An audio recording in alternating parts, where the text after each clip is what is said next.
Yes, hello, karibuni. Nimesema nianzishe. So, how are you all? Wacha niwakaribisha katika podcast yetu siku ya leo. Yeah, it's my hope that umeshinda vizuri and umekuwa buheri wa afya. Yeah, so karibuni sana na wangojea. Yeah, I hope I'm around and clear. Yeah, karibuni to at least tusemezane. I know today I've come a little bit late, lakini leo nataka tu analyze, jiulize the aftermath. Yes, and kwani ulikuwa hapo kwa mlango? The aftermath ya maandamano, and congratulations Ann, nilikuona kwa maandamano. You are really there. Yes, you are really there. Ulituwekea post, but tunahuzunika sana. Many people have died and Bwana Ruto is not answering it. I don't know why. Yeah, so Ruto is not answering all those deaths which have happened in Kenya. Sasa leo nimesikia the whole of places wanasema Gachagua ndiye alileta maandamano jana. Yeah, in so many places. Mbarire, huyo gavana wetu wa Embu, the outgoing, huyo ambaye tunaenda kungoa, Mbarire amesema Gachagua ndiye alileta. I think Murkomen also talked today. Yeah, business people, they have talked. I understand people have suffered. Is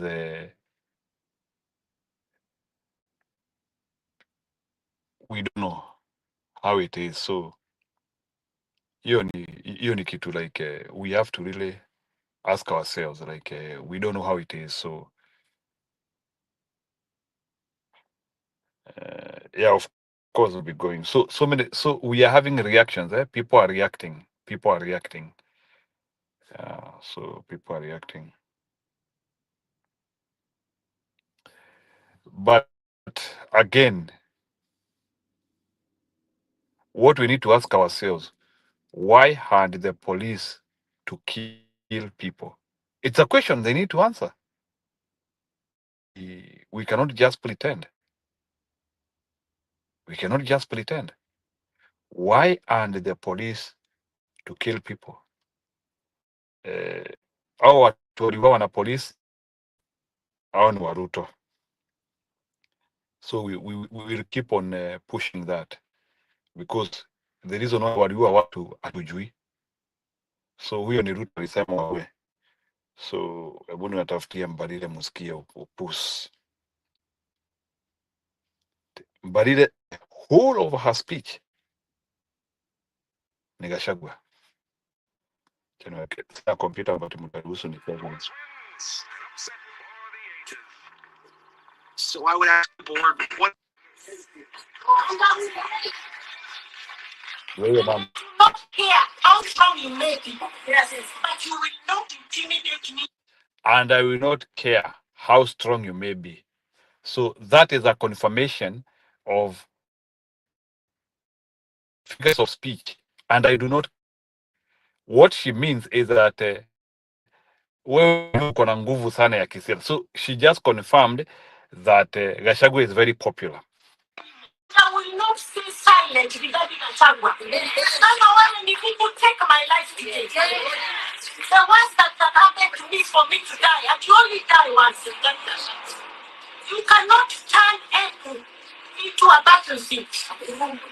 You cannot claim to like the people of Embu and love the people of Embu and punish them at the same time. Hiyo supermarket ambayo imeharibiwa jana ni supermarket imeajiri watu wa Embu. Whether they may be wa Embu, wa Kikuyu, wa Kamba, they are people of Embu County. Who is suffering today? Is it your son who is suffering, or those who have lost their jobs today? Mi sielewi kwa nini huyo mama, the whole press conference was to attack Gachagua. Mi nataka watu waniambie, kwani Gachagua ako na pesa mingi aje if he had to mobilize. Then if it is Gachagua, he is very powerful. Hata nimeshtuka. Okay, let's assume ni Gachagua. Then huyo mtu basi is ni kitu ingine hatujui. Kama hiyo maandamano ilikuwa ya Gachagua, then let's assume then basi Gachagua ndiye kama hiyo mobilization yote ni Gachagua alifanya, then basi Gachagua ni kitu ingine. If that what I saw yesterday ni Gachagua, then maybe tuseme basi Gachagua is a man outside this planet. If he can mobilize that. If whatever happened yesterday, hiyo mambo yote, na sijui kwa nini wao wanamwekelea pande ya violence in the places where things were peaceful, wamwekelea hapo. And for your information, serikali tulikuwa tumesikia walikuwa they had to hire goons. So that is also one thing which we have to confirm. Up to today nimesikia nani ali hire goons? Sakaja. OTC ni goons wa Sakaja. Hiyo nimesikia nayo. OTC ni goons wa Sakaja. Please, and you can also subscribe our channel please as well. So goons, Kikuyu nasikia ni Kemanongo, Ishungwa. I'm hearing sasa Kemanongo alipeleka mikora huko, alao sasa ili atuwaekelea Gachagua. That is what I'm hearing. From people who can use their third senses. I'm hearing that kuna uwezekano ni hao majamaa wako kwa serikali wali mobilize.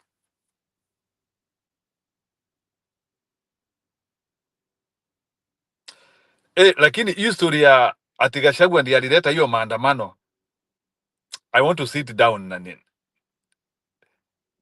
Hapana. Those people are trying to make Gachagua so powerful. It is impossible. Hiyo maandamano niliona jana, hiyo maandamano hata Raila hawezi leta kuota yake. Maandamano ya jana hata Raila hawezi leta quarter of what we saw yesterday. Alafu Gachagua alete maandamano kama hiyo. Why are they not accepting that things are not working in Kenya? Why are they not accepting that Kenyans want their country back?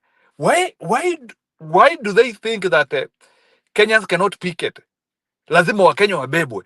Kama Mbarire kazi yako ni kubeba watu, why do you think that Kenyans lazima wabebwe? So Wakenya wanabebwa na mashida zao. It is something I would really want we percolate about. I don't get it. Anyway, what do you think?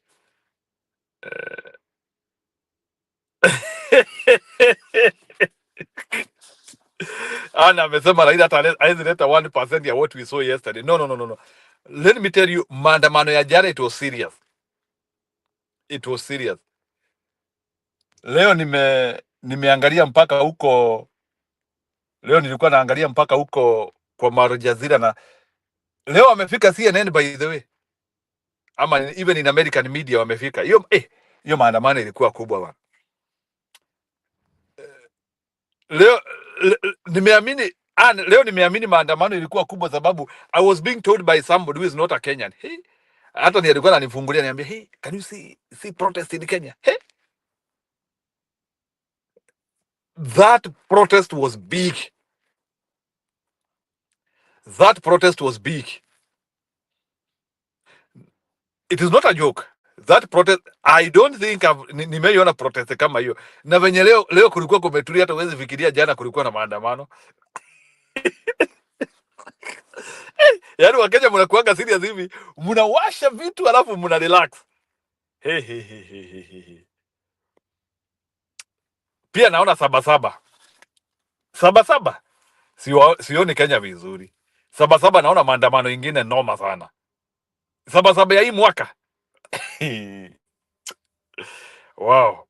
Atinaye Matiang'i anasema kutengeneza commission of inquiry. Why would even Ruto Hapo nimefault Matiang'i kidogo.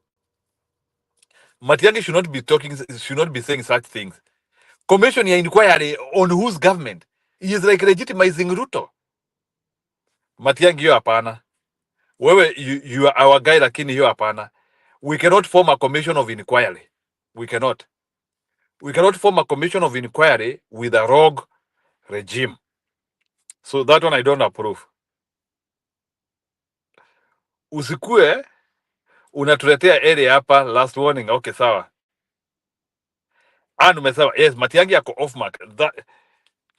Mi hata nilisikia tena nasema sijui aliita commission of inquiry ama nini. No, Matiang'i, you cannot say that. Matiang'i, your rhetoric should be simple. Zakayo ashuke. In fact, Ruto is wasting our time. Na Matiang'i, ukiendelea hiyo baizo tutakutema wewe. You cannot continue that way. I was not expecting Kalonzo Musyoka akiongea story ya commissions of inquiry, that one I can understand. Lakini wewe, you should be talking of revolution, not ati resilient amekuja.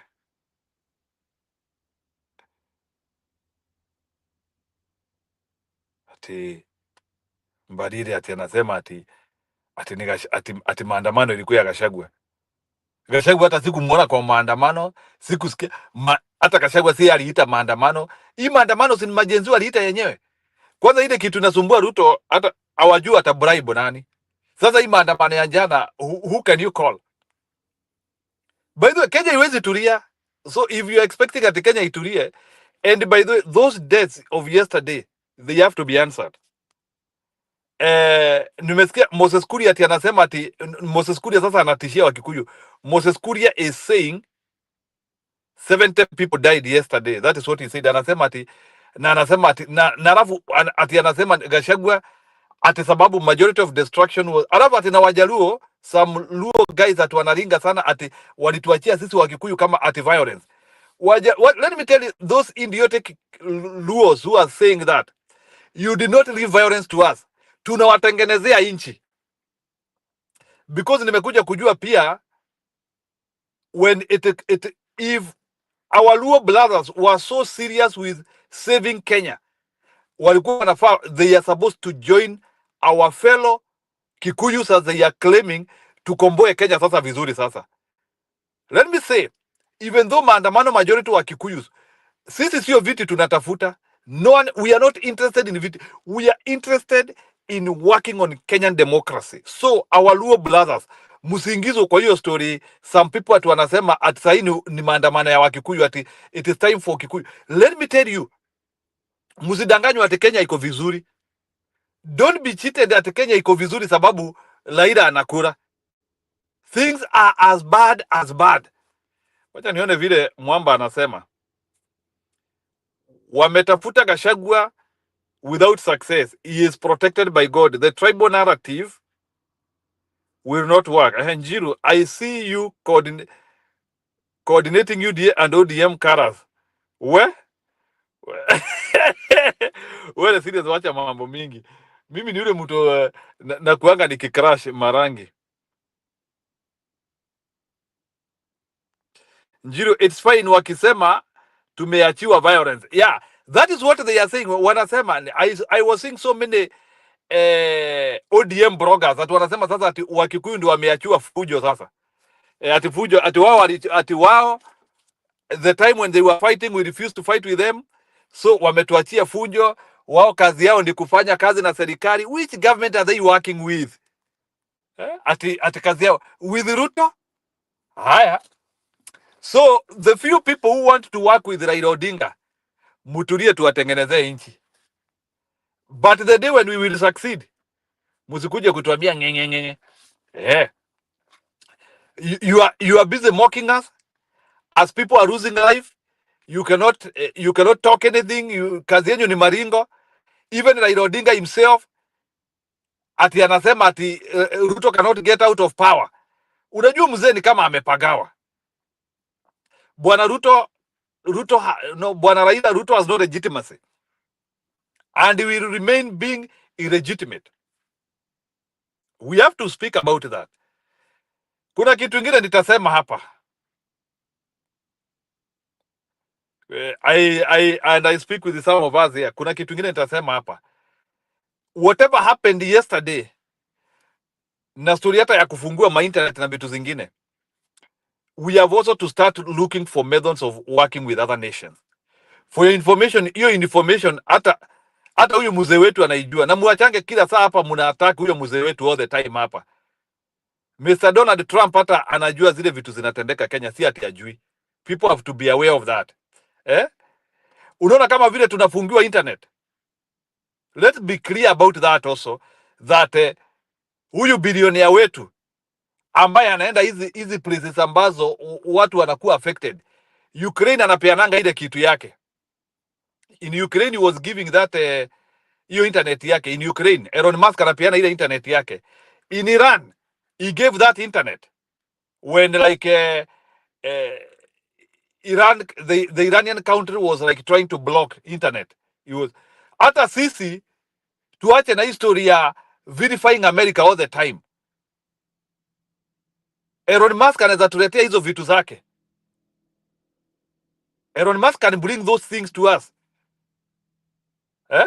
Si mnajua vitu ya internet, hiyo internet ya hewa hiyo.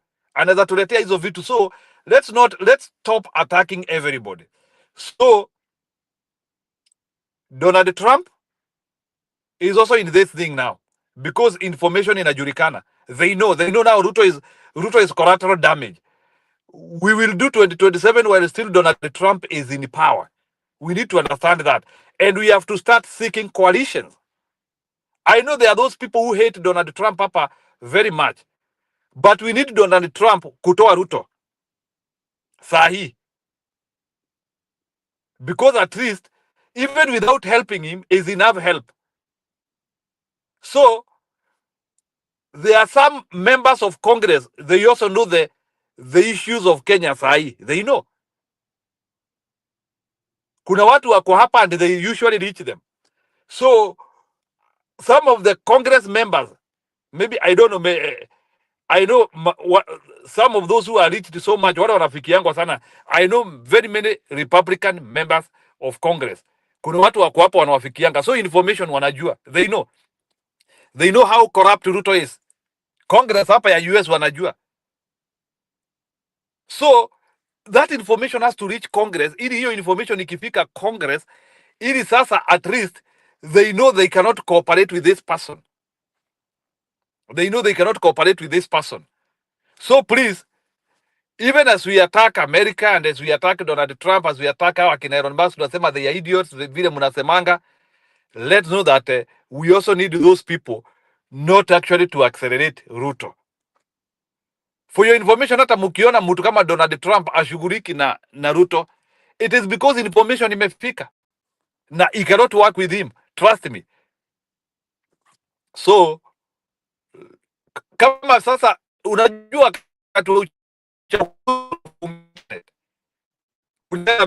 you can see so to so video starting in Kenya. So we and then now seek for those coalitions. Early enough, hiyo starting kitaangushwa Kenya mapema. So let's stop saying, you know, I don't like this, I don't like this, I don't like this. Kuna vile tunaweza saidika. Kama sasa jana tukifungua internet nini tunaangushwa Starlink. Sababu hao watu wako na mali, Elon Musk ako na vitu and he is ready to help anyone who is being affected by the government. Especially where the government is cracking down dissent. Munaenda munaangushiwa hiyo Starlink yake hapo na story inaisha. So let's be careful about that. Yeah, so tuache this story.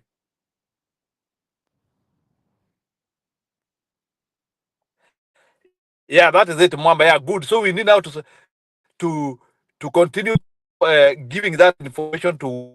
So please, wale watu wanakujanga hapa and you have access to Congress member. Please, wajue ile of Congress. I don't know, maybe I don't know about Democrats. Like if there is, I don't know if there is any Democrat, if you can be able to approach also your Democrat members, is okay. But majority ya wale najua hapa wame approach wame approach Republican. So Republican members wanajua history ya Kenya. They know. They have been approached several, so wanajuanga history. So that's okay. And we approach the most vocal one, by the way. Wale midomo mbage ndio wanaongeleshangwa most of the time. Resident wale midomo mbage ndio au ndio unaendea uende hao maziwa lala au amenyamaza hivi. Unaendeanga wale midomo mbage kabisa, wale ambao hawanyamazangi. Ukiwaambia sasa unasema ndivyo unaendea watu kama akina akina Green. Those are the people you want. Wale the noisy hornbills, those are the ones unafaa kuendea. Resident. So resident usiendee wale ambao hata wakisikia tu ni yeah, of course Donald Trump has to know what is happening in Kenya through also some of the well wishers from here. Yeah, ni sawa. So Mwamba, as muna prepare kukuja show, I wanted to come and speak to you, maandamano ya jana, because zote corona hata mtu anieleze hii maandamano Ruto alileta aje. I want to know Ruto Gachagua, because Gachagua dangerous man in Kenya. If Gachagua has that potential, sijaelewa. Mimi nataka mtu tu anielezee kama Embu ameekelea huyo MP wa Embu Manyata constituency Mukunji. So kumesemekana Mukunji ndiye alivunja hizo nduka zote. That's what they are saying in Embu. Alafu naye Kindiki the Soprano amesema mutatuona. Bado he is still giving threats. So Kindiki amesema we will not allow Kenya to descend to... We are saying Kenya is descending to anarchy. Why do we have peace today? Mbona leo kukua Kenya hakuna anarchy, vitu zimerudi. Nile tu tunatokezea, we place our statement, tunaenda. These people, Kenya, there is no anarchy. If there was anarchy, wacha niwaeke hiyo ufare ya Kindiki leo musikie. Anasema we will not allow Kenya to decide to... Who has said Kenya? Kenya, there is no anarchy.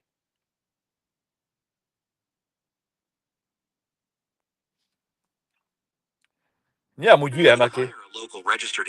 Amujui anarchy. We do more than just file the right. And staying with the government's position, Deputy President Professor Kithure Kindiki now blames some religious leaders, the media, and foreign envoys for Tuesday demonstration that caused massive destruction. Speaking in Matungu, Machakos County, Kindiki used Matungulu rather, in Machakos County, accused a section of religious leaders of inciting Gen Z protesters to take to the streets. He called the violence tragic and unmatched, even compared to the 2007-2008 post-election violence. Kuna police stations zimechoma, na mahali tumepata ripoti kwamba wale wahuni wengine walichoma police station, pia waliiba bunduki na risasi. That shows you all the people who were responsible to inciting and organizing the chaos and mayhem and what was the target for the government will never allow what happened in Kenya to ever happen again in our country. Whatever it takes. Na msiniulize tutafanya nini?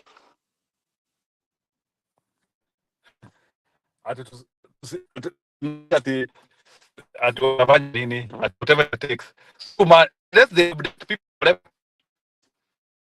has been abducting people. Unajua huyu Kindiki huyu Kindiki bana, usitusome ujinga bana. Wewe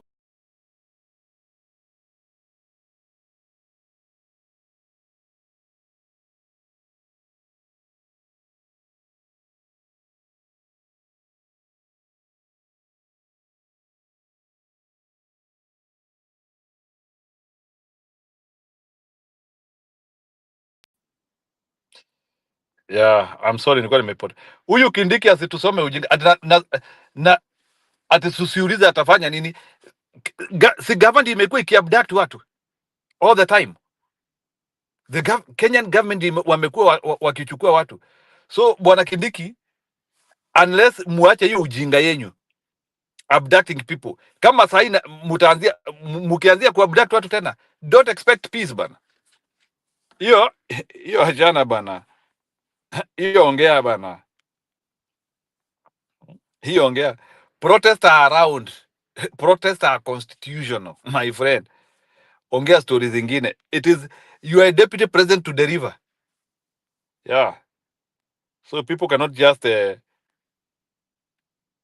unataka nini? You either deliver or ship out. Kuna kubembeleza punda kwa mteremko.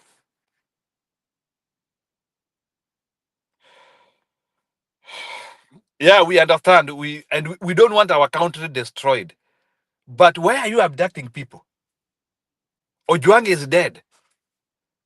By the way, Ojwang is not huyo Ojwang alikufa is not equivalent to hiyo vitu yote imevunjwa jana. We cannot even relate. Sai amuongea historia wale watu wamekufa. You are talking about destruction of property. Are you talking about those 16 people who died yesterday, who will never be alive again? According to you, what matters is life. Now watu walikufa jana, who killed them? The people who died. Why are we not talking about deaths? We are only concerned about OTC rivunjwa, sijui rivunjwa. Are those things important than life?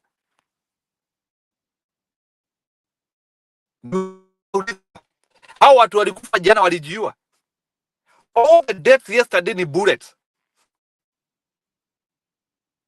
Even though kulikuwa na those good watu walienda kuiba, because I don't think Gen Z can do that. How can we separate that? Wale watu walifanya hiyo kitendo ni serikali, na kuna watu kama akina Kamketu walikuwa wamesema wataleta wauni kwa town. Msituletee bana, my friend. Kenyan government has to behave. You cannot be pretending this way. Kenyan government has to behave. We don't want anarchy, but you have to offer leadership, my friend. As we are wait to remove you out of power. Si ati mnakaa hapo, amkai hapo mutatoka. So as we are wait to get you out of power, you have, because you are using our taxpayers money, hata sahi itabidi mubadilishe vitu, because you are still getting our taxes, so you have to change things. There's no in which all those we can be having that 5 years down, no 3 years down the line, zile kazi zinapatikana Kenya peke yake ni kazi outside the nation. You are just shipping people outside the nation. There is no any job you are offering inside the country. Kazi yenu ni kusema ati airlift. Since when did the government became an agency? Since when did the government became an agency? Ati kazi yenu ni kutransport watu inchi za ngambo. Hizo ndizo zile kazi unakuja kuturingia hapa. Ati we have taken 5,000 people abroad. A government cannot be boasting of jobs abroad. We want jobs in Kenya. We want jobs in Kenya.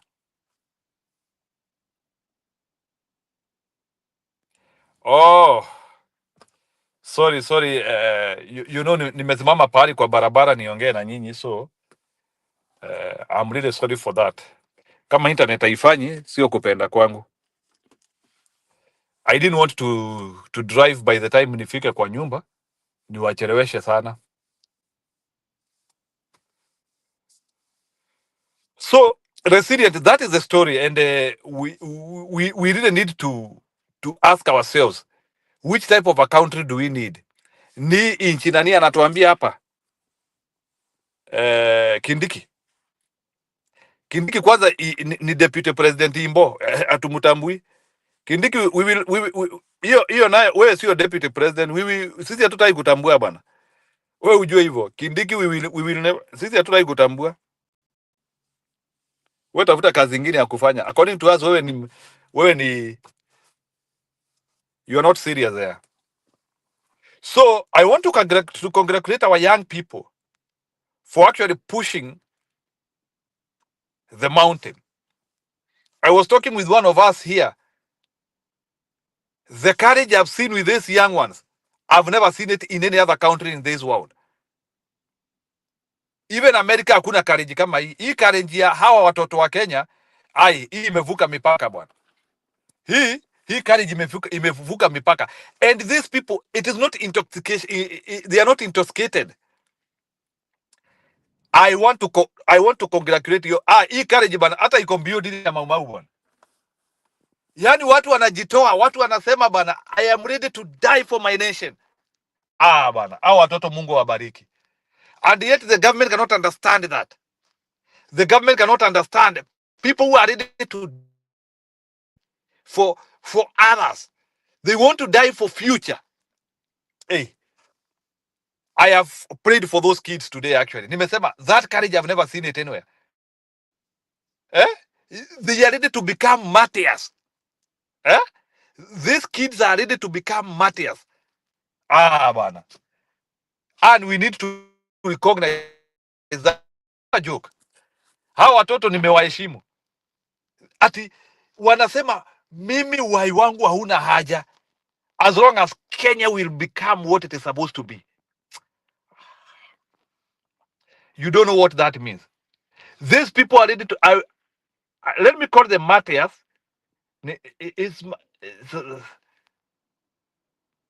Hii element ya kujitoa muhanga. Unajua hii ya materrorist bila wanajitoanga muhanga, hii inakuanga upuzi because you're on a wrong course.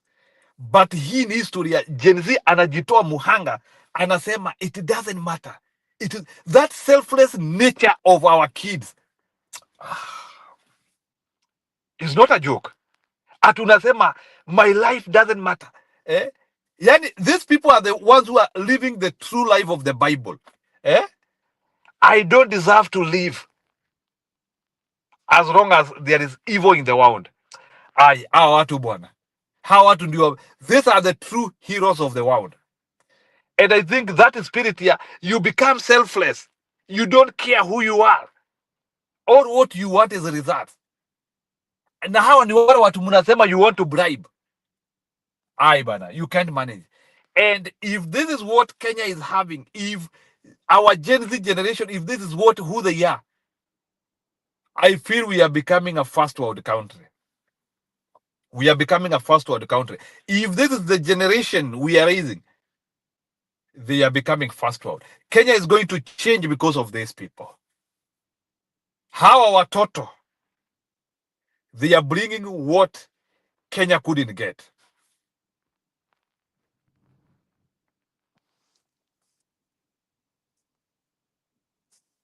So for hours, by KDF, 90% hawakufika town.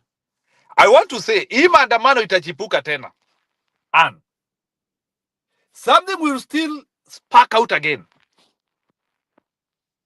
And I'm double sure, Sabasaba ya hii mwaka itakuwa noma. Because unajua sasa Sabasaba, it will not be now be Gen Z. Now Sabasaba will be Wakenya wote. And when ngoja, in the next 2 weeks, ngoja ile maandamano itakuwa Kenya ingine. I want to tell you, there will be a spark of Sabasaba. Because leo Ruto amekuwa State House na hakuna kitu amefanya. He was just signing stupidity. Nilikuwa tunamuona tu ati ana sign. Sijui ni nini alikuwa. He was just signing stupidity. Hakuna kitu alikuwa ana sign hapo, which is making sense. And Ruto expect maandamano ishuke. Today, he did not sign something which seems it can change Kenya. They have not sacked corrupt people. There's no any corruption they are fighting. Wewe ukiangalia, let me tell you, Ruto ndiye hata anafanya hii maendeleo iongezeke. Because maandamano inaisha, he does zero. Maandamano inaisha, it does zero. Kama saa hii 24 hours down the line hakuna any reform ameleta na anataka hawa watoto watulie. Ani sijaelewa hiyo umesema, but I'm saying sabasaba ya hii mwaka it will be extreme. Na nimeisema tu hapa, and I didn't understand your message. Yeah, I'm saying protest cannot end in Kenya with unresponsive government. Already they are stealing. Unajua Kenyans know you, Mr. Ruto and his cronies have just been stealing in government coffers. Wizi, wizi, wizi, wizi, wizi, wizi. Na wanataka watu watulie. Na hiyo pesa wanaiba, that money can set industries. That money can do many things. It can create employment. It can be used to train our kids in universities. It can pay free primary education and secondary education. But the only thing wanafanya, hiyo pesa wanaiba and stacking it somewhere. So Bwana Ruto, rudisha pesa kwanza. Ile pesa mumeiba. Hiyo pesa ikuwe allocated in serious places. Sai people cannot go to university and you want the, in fact hii serikali ime affect. When you see Gen Z rioting, it is because majority of your INEAS act, Bwana President, wewe ina affect hawa watoto. This kid cannot go to university in the name of at university model umeleta, the stupidity of university model. These kids cannot do anything. These kids, their sisters are the ones who are not enjoying primary education and secondary education. Their fathers are the ones who are suffering because they cannot be able to pay school fees for them. They cannot feed themselves. They cannot go to hospital. Our watoto, they are being affected directly by your policies, Bwana Ruto. Na unataka hawa watoto watulie. How? How do they relax hawa watoto? And they are being affected by your policies directly. So, Bwana Ruto bwana, wewe una habari kenye unacheza nacho haujui. Bwana Ruto, me, I want to tell you, whatever you are joking with is no longer a time bomb. You know, every time we have been saying, youth problem in Kenya is a ticking time bomb. Youth problem in Kenya is a ticking time bomb. Now, this is the issue. Youth problem in Kenya has already exploded. It's no longer a ticking time bomb, but waiting to explode. Youth problem in Kenya has exploded. You can only solve it as an explosion. It's no longer a ticking. Mulinunua time, you bought time, you bought time, you bought time. Now it has exploded.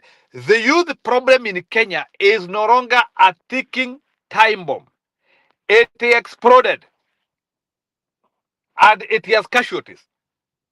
And one of the casualties of that explosion is Ruto and his regime. Ruto, huwezi simamisha hii. This one, whatever is happening in Kenya, you cannot stop.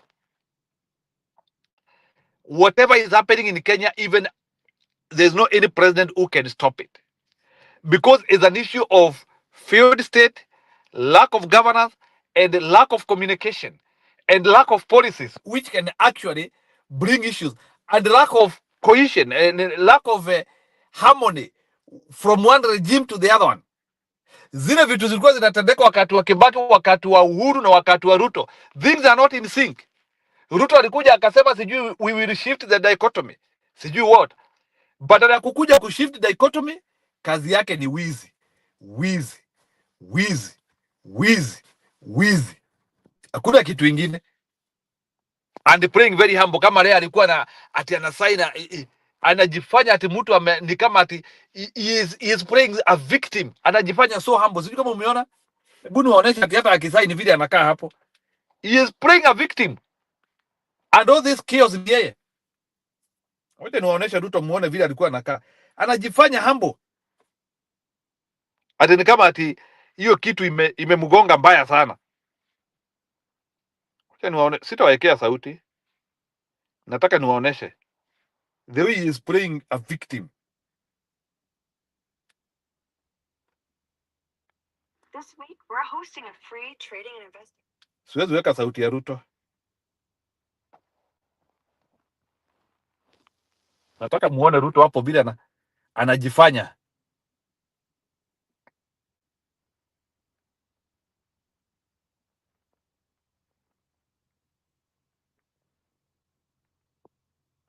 Nataka tu I want you see the body language. Yani anajifanya ati venye amehuzunika sijui nini. And he's a guy who has been abducting people. Ndiye huyo.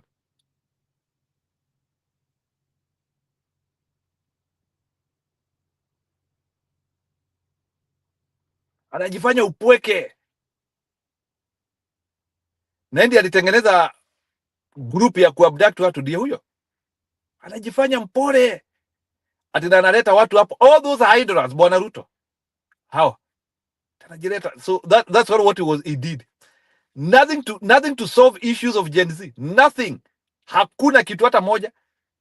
Sijui what. Hana even hata rapid program ya watoto. Unajua jamani anyway. Ndio huyo. There's no even rapid response for the kids. Hata kusema nimeallocate 20 billion ya kupea wanarika emergency jobs at once. Unajua huyu jamani anajichimbianga kaburi bwana. Wacha tu kiumane. You can see there is a problem in the nation and you cannot be able to come up with a rapid response. The Kenyan problem does not, whatever is happening in Kenya cannot wait for tomorrow. And I don't know, these people are idiots. They don't understand. Whatever is happening in Kenya cannot wait tomorrow. It's a bad situation. 1 year down the line, the wave is keeping on building up. Any single maandamano ya jana. The next protest in Kenya will be the mother of all maandamano. Protest in Kenya, and I want to claim it here. The next protest in Kenya, hawatatoboa. It will be the biggest of all. It will be ×4 of what we saw yesterday. Mwamba, ni kama unataka kusema, just say it's okay. I've been here for almost 40 minutes, so I can allow you. Go ahead. You can react to. I don't think I need to guide you. No, I'm just coming to keep you company. Nimeona umeboeka peke yako hapo, umeongea na naona kama hiyo simu utaitupa nje ya gari.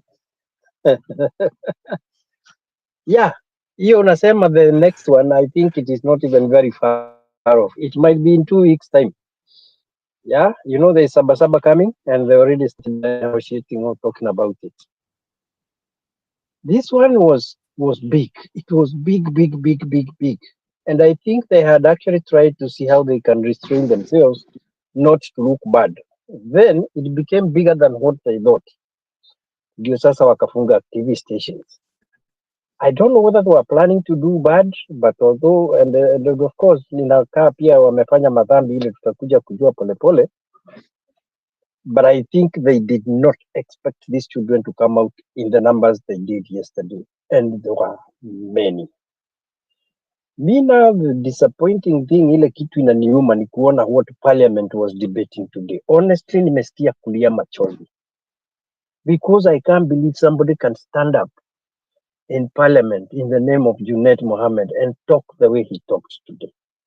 Then comes Kimani Ichung'wah and starts talking about his miserable parents. That people went to kill his parents. And it was Gachagua who sent them. Surely, they should, I think watu hana akili. Akili ndio hakuna. Na kama wako nazo, if they can only use their heads to do scores for them to stay in power to continue with the looting, Mungu atatuonea huruma haraka sana. These people are coming out of that place very quickly. That looks like eminent. Sabasaba iki happen, I think tutawatoa mara moja. Where have you gone, Chiro? Oh, are you still there? No, Can you hear me? Yeah, I'm here. Mwamba, let me ask you a question. No. Yes, go on. No, nilikuwa nabadilisha simu. I have just realized nimesikiliza nimeona ni kama one of my phone is not having good internet. I hope now this one is not slap. This one is okay. Can you hear me well? Yes, you are good. You are better. Actually, you are better than the one before. Yeah. I have changed the phone. I have changed the phone. Niko na simu mbili. That one is okay. So let me ask you a question. Mm. Based on what you are seeing, are you seeing an end of Maandamano in Kenya any soon? Yes, itaisha with the next one because the next one will be the tiebreaker. I don't think it's going to happen like the way it happened yesterday at watu walitoka na leo today there is business as usual. The next one will be like we are not going home. And do you think it could happen through Sabasaba? Which event do you think could make it happen again? I think it will come through Sabasaba because now Sabasaba, this kwanza will be very tricky for the old politicians and they have to come out kwa sababu watu wameteta sana. These politicians wanakuja cosmetic minutes alafu wanatoka wanawacha watoto wakiuliwa. I think Sabasaba, since it is what they used to call second reparation, and where now Raila will be very whatever, he'll be so antagonized or contradicted, or he won't know what to do because he's supposed to attend the Sabasaba, especially in Kamukunji. Now he, of course, can't come out.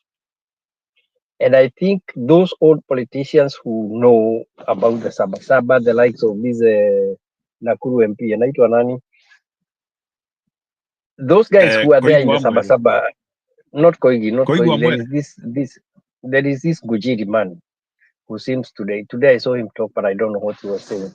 Those people, especially they were from, I think he's the Onesmus Gujiri, whatever. So we might have an additional quorum of the Gen Zs. Or if they say they want to come out, the Gen Zs might come out also to join. And this is going to be bad. Wacha hiyo Ruto alikuwa anajifungia na waya kwa State House. I think people will fly in there. Uliona vile alikuwa amefunga State House with the inaitwa nini, razor blade wires. Alikuwa amejifungia kabisa. Alikuwa amefunga kutoka State House. You can fear citizen of your nation. Yani unaweza fear raia wako. You are the president. Na the same people kidogo Mwamba, the same people unajificha na wao hivi ndio unataka kuja kuomba kura.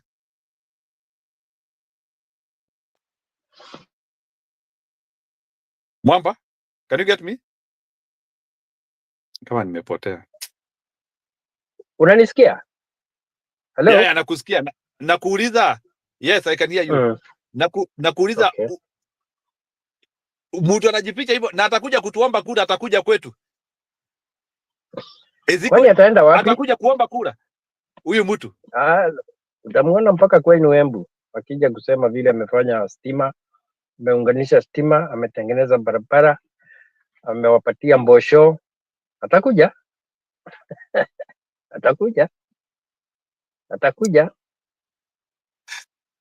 Yes, kupeana mbosho na hilo wakati mnasema mnataka kwenda kutembea kwa nyumba kubwa, anasema hakuna, hamwezi fika hapo. Yes, anataka mfike huko na bado anaitisha pesa ingine, sijui how many billions to continue with the renovation mashindwa. Kwani what is this renovation that happens every year? Ni nyumba gani inafanyangwa renovation every year with billions of money? Wizi bana, wizi si anaiba. Yeah, in the budget I saw that was it 6 billion again this year to renovate the house on the hill? Na tuliona alitoa rufu ile ilikuwa ya zamani akaweka ingine flat. These guys are they're so shameless and mannerless. Na hawana feeling hata kidogo. And I don't know why they think that we are still living in the old days where people didn't know what goes on. I don't know. Wao ndio hawajatoka 20th century ama 19th century, they still think Kenyans are as stupid as they have ever been. That you can continue to treat people like children or like fools from day one and still continue. I don't understand them, honestly. Because I think corruption is something that ina confuse hata mwenye kuifanya. Because I think Ruto is conflicted in his mind about his corruption views. Yeah, I don't understand. I don't understand. Honestly, mimi sielewi. He continues to do wrong after wrong, wrong after wrong. And instead of correcting whatever wrong he has done, he keeps on going deeper into it, kabisa. These guys, there was somebody who was talking today. I can't remember who it was. I think it was this guy of K24 or whatever. He was saying very clearly, these guys had a whole 1 year to put things right after the first Gen Z revolution. He came out, sacked the cabinet. Watu akasema okay, akasema ameondoa whatever ilikuwa finance bill. Watu akasema okay, sawa. Then he had a whole 1 year to put things right, whatever they were doing wrong. They started now abducting children. Wanachukua huyu, wanachukua huyu, wanachukua huyu, wanaua huyu, wanachukua huyu, anapotea.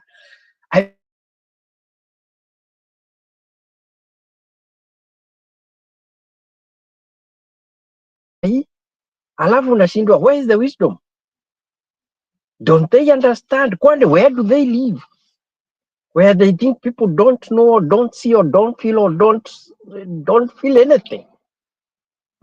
Manake saa ile revolution ile ilikwisha, ile ya kwanza, you would have expected watawacha kushika watoto, but now they I don't think need somebody advised kuwashika them, watoto is putting here. Mwamba, Well, whoever advises them, Mwamba kidogo I think kuna mtu aliwaambia you don't need to do anything. What you need to do kamata hao watoto moja moja, huwa mmoja wawili, you don't need to implement anything. Kuna mtu aliwaambia you don't need to do anything.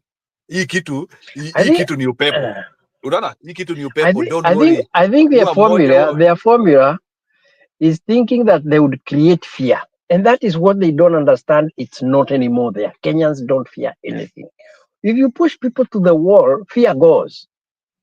Vile uliona watoto wakiandika mawili, some of them might have been a joke, but I think kuna watu wamefika hapo. Mtu anasema, what the use of my useless life? Yeah, I would rather die if it could make something good for somebody else. That is where Kenyans wamefika. There are some people who don't have value for their own lives because of you the can imagine desperation you that have is used in all that resources, country. una chochote, uko nyumbani kwenyu, una kazi, you are still struggling, uko na masomo. Do you know how Bwana Mwamba, have you ever met somebody who has gone to school, you have spent everything, and nana mbele wala nyuma? Have you met with such a person? Gio, I know a few guys who I know who are very close to me. Mtu ako na degree yake ya engineering, ako na degree yake ya architecture, anaendesha bodaboda. That is the only job that can happen. Ama unakuta mtu anauza mituba. It's a graduate completely, anauza bodaboda. Because even if it was the issue, mtu anasemanga naweza fanya masomo to start a business that is in line with what I went to school for, there is no opportunity, there is no finance, there's nothing. You can't do it. You can't do it. Unaona mtu mzima pia nakwambia anapanda bodaboda asubuhi ukiwa na engineering degree kwa kichwa. What do you expect of that person? Akipata nafasi, he can do anything. He can do anything. That is the desperation that Kenya imefika. Na it's a very dangerous position. It's a very, very, very, very dangerous position. Wale watoto wamefika na sio wao peke yako, ni wengi. At the end of this year, another 10,000 or more will join the job market. Na hakuna jobs. Hakuna jobs. What do you expect? You keep on telling them utawatuma Dubai wakaosha manyumba. And the government has no formula. The government has no formula to bring any reform which can actually put people into job. The government has no formula. Ujue hivyo. They don't even have a policy. What a formula sasa hiyo unasema. There is no policy of job creation. We keep on saying we want to industrialize. But instead of actually building industries of investors to come, you are actually creating situations where even the existing industries can only close and go away. That is the danger in our country. Yeah, and then you guys are living luxurious lives and very wasteful.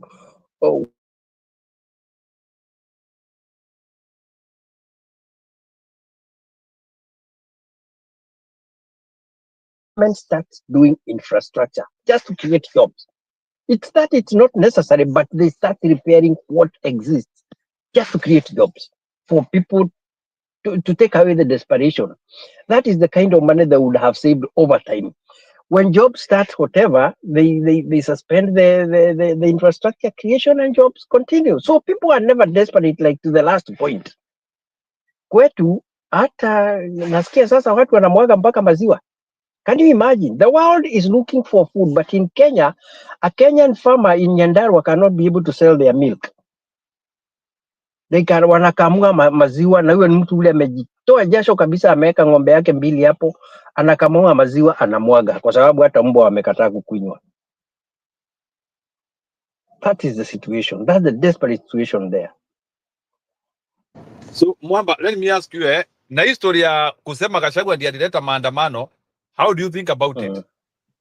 That's sheer nonsense. That is nonsense. Tumeona, we've been in this online, you have seen this thing, how it has been arranged all along. These guys don't hide, they've been always on spaces actually saying what they are going to do in this Maandamano. How can you bring Gachagua in? In any case, what was going to be financed? Coming out in the house in the morning na kwenda kutembea, what do you need finances for? No, these are organic demonstrations that are there. The people who are financed are the goons. And we know who Na mbona finances the watu wanataka goons. kufanya Gachagua mkubwa? Because me, I see those people, they are trying to make Gachagua very big than he is. I don't think there is any Kenyan who has capacity to mobilize our watu niliona. The thing is, and I don't understand, and this is why I'm asking you, who is their advisor? Let them touch Gachagua. And that is now the time they will go out. They thought kicking Gachagua out of the government was going to actually finish him. He became very popular. Now, you can't touch him. He has become like Raila. You can't touch Gachagua. Touch him, the country burns. Why lie? Na Itachomeka. kuna jamaa nani Duarte anasema Gachagua asiende Amerika sababu anaweza enda Amerika alafu amblock kurudi. Do you think it is possible? Amblock kurudi aje? Akitoka Vile Amerika after walifanyia mwezi nani? moja but wanaweza mblock aje na yeye ati ni dual citizen? Can they block him ama waanze kusema he is a national threat? Unless wamfuata vile walifuata ule mwingine walidunga sindano kwa airport. That is the only thing Gachagua has to be very careful, and I found him to be very sensible. Sahili alisema anatembeanga na bibi yake ndio mbebe chakula yake. So we can't trust anybody. That is what he should be careful about. These guys can poison you, and they can do it easier while he's abroad rather than when he's home. They can do that. Now watu walikufa sasa. How do we incriminate Ruto? What are we going to do to them? Already 16 people are dead. I hear it's more than 16. Wacha hiyo 16 unasema. I don't know. Na inakaa like this time they were very careful. Hakuna watu walishikwa kwa mavideo. I don't know whether there is evidence. No, but you could see gunshots, Mimi nilikuwa nikisikia kama sasa Thika Road kuna video zina circulate na you can hear serious gunshots. Like hata watu walikuwa wanalala chini, like polisi walikuwa wanapiga risasi as usual. Why should they shoot? That's what I don't understand. Hebu nikuulize, what is the Kenyan policy of using a bullet? I don't know. Like, I don't know. I don't know whether like they don't have the supply of rubber bullets for them. Like constitutionally, is the shooting constitutional? Of course not. How do you shoot somebody who is not armed? And what threat does he pose so that you shoot them? You can't. Then, how comes your story? We are not trying to apply the constitution to solve it. I'm a shida nini because I don't understand. Mwamba, if it is not constitutional to shoot somebody, why are we not applying constitutional means to solve this issue? That one I also don't understand. I'm also at a loss to understand why nobody is taken to task when you kill just like you are shooting birds. It's like shooting game, or the way they shoot people in Kenya. I don't understand because we have very good lawyers. We have. Listen, Giro, let me first finish. Okay. What there is that in Kenya there is the judicial system, or the way of getting legal justice is very, very compromised. you are supposed to report to the same police who actually shot you. We don't have independent organs that can do the prosecution. Unapigwa risasi na polisi, but you have to go back to report to the same police. You think these guys would take one another to task? You go and report, and they twist you to make that this thing will never go through a court of law. That is how they always evade. We have also seen that IPOA is not independent as it is known. It is actually still the same police force. So inakuwa shida. That is one problem. And then we have very good lawyers. I don't know why they don't practice that goodness of them in getting justice for people who have been violated by the police. Because nobody seems to take the police to task in Kenya. Police are like the gods. And who is kama hawa to 16 ama whichever the number ilikufa jana, who is liable? Who are we going to question? Like is it Mulkomen? Is it the president? Who is liable for this death? Because Now, somebody has to be put, put on to be liable for them. I think the problem is when it comes to that, I would also say we are also the problem. You know, the law in Kenya is that if there is no complainant, the government does not take that task. And of course, since the government is the culprit, they won't take themselves to court. So if there is nobody going to complain about a death, and don't forget this person has died from very ignorant people who don't know their rights. So watachukua mtoto wao walie kidogo, and then Kenyans don't go to help. Mtazika tu mtu na msahau, mseme ni maneno ya Mungu. That is how lives are lost in Kenya. It is the justice system. Of course, the court cannot do anything unless a case is taken to them. There is no complainant because the killer is the government. So who is the complainant? And if the government is not taking action about somebody who was shot by the police, that's it. In a case like Ojwang, Ojwang aliua na police, if actually the Kenyans didn't go to the streets, that was a case like was just going to be that's it. It was just going to be that's it. Period. Kwisha story. So even with the 16 that have been shot in the streets, there will be no complainant. So wewe utaenda uchukue mtoto wako uzike, ama uende umkose na unyamaze, and Kenyans will just keep quiet. Amepotea. Last time we hear there are still 60 people who are missing. Have you had anybody go do an inquest? Because that is what is supposed to happen if somebody gets lost. Nobody does that. Ruto alisema ajasikia ati mtu amepiga report. Yes, that is your president. He says no. He even said he doesn't know. Ajui na akasema kama kuna mtu wao alipotea kuja. You go, you take yourself there, they'll kill you also. So that is how we lose lives in Kenya. That is the injustice that happens, and that is what the Gen Z are actually trying to fight. We need justice. We need a society that is just. Na mbona Ruto asomi? Because unaona, me I can see by the way, kama kuna mtu akona neema ni Ruto. Do you know that ingekuwa pali ingine huyu jamaa angekuwa ameanguka bana. But how comes even Ruto na English yote anapewa, he cannot learn anything na abadilishe vitu Well, maandamano inatokezea inaisha na inamuacha hapo. Maandamano inatokezea inaisha na inamuacha hapo, and he still can't reform anything. Yetu anatokezea tu asubuhi tu to sign stupidity. Sijui kama umefuatilia hiyo vitu amesaini leo. Do you know what it was? Nini? No. Leo asubuhi alikuwa na ati anasaini, alafu na kuna jamaa ati alikuwa anasoma hapo, sijui angati this one is for TVET, sijui this one is for what. Hata sasa nikaanzia kuuliza executive orders. What kuna vitu amesaini mingi sana.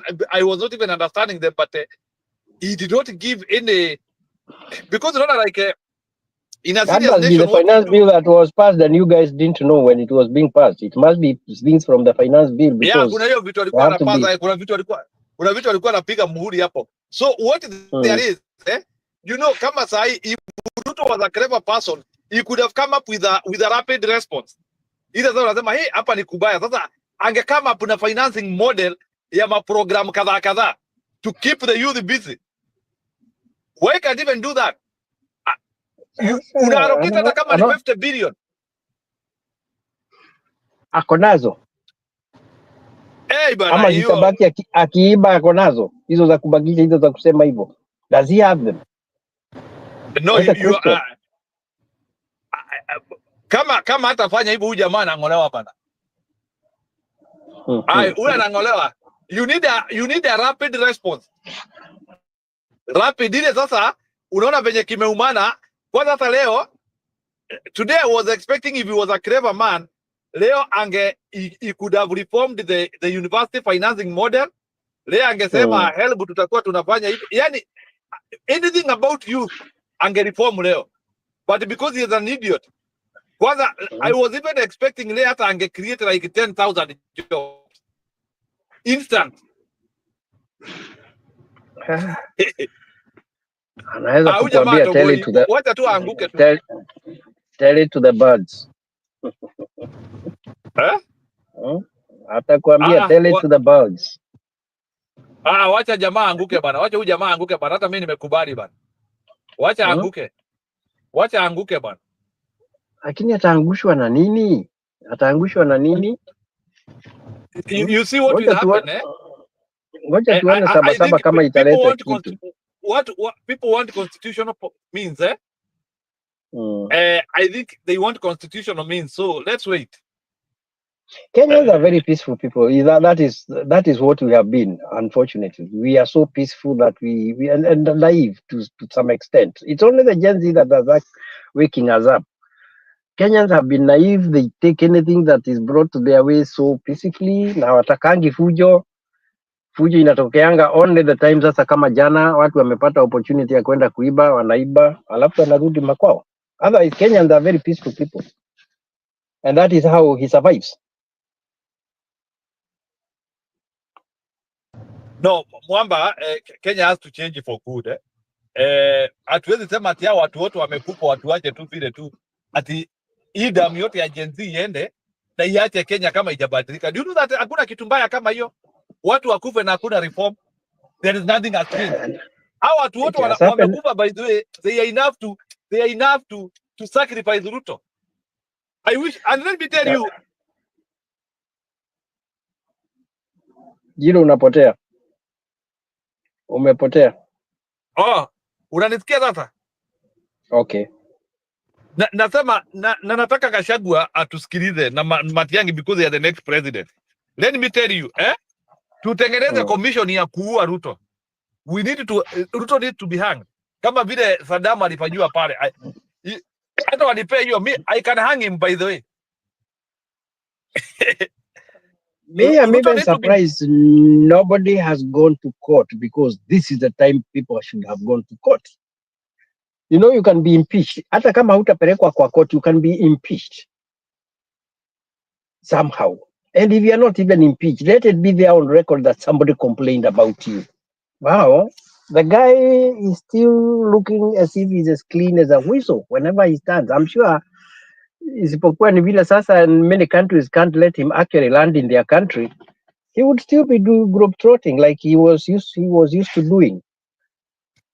But I think now hana mahali ya kwenda, hakuna mtu anamtaka. No, mimi bwana Mwamba nakwambia, tukichukua serikali huyo jamaa, we need to have our own tribunal, tumushtaki, aonekane na makosa na hakuna haja. You just need to hang him. That's what I'm telling you. Just hang him pale. You hang him even without trial pale Uhuru Park, kila mtu akiona. And I hope akina Matiang'i they are planning for that. Sababu if they don't bring such radical issues, mi wasiniambie ni wa support. I want a radical person. Ai bana. Ruto should be hanged in public. Hata spare ruhusa ya kupelekwa Kamiti. Hang him in Uhuru Park, kila mtu akiona. And that is the commitment we need. Mimi kama kuna mtu anataka kura yangu, I need that commitment. If you want my vote this time around, I need commitment ya kwamba ukiingia hapo we will hang Ruto. Bila hiyo mimi mtu asiniombe kura. Umefika nyumbani sasa? Nimefika nyumbani, wacha niingie. I'm opening. Why is everybody today? Watu wakuji ni kama sasa watu wameboeka. I don't know why they do. Wamesikia Gachagua amewekelewa maandamano. Wamesikia Gachagua amewekelewa maandamano alafu wakuje watutoe hii, kwa sababu hiyo wanajaribu kuwekelea Gachagua is just a stupid lie. Actually, that's a very stupid lie. And I'm even happy Gachagua is not involved in those whatever, in those demos. Kwa sababu akiingilia hizo demos, they will have a reason to actually to persecute him now. But at least he has kept himself out of it.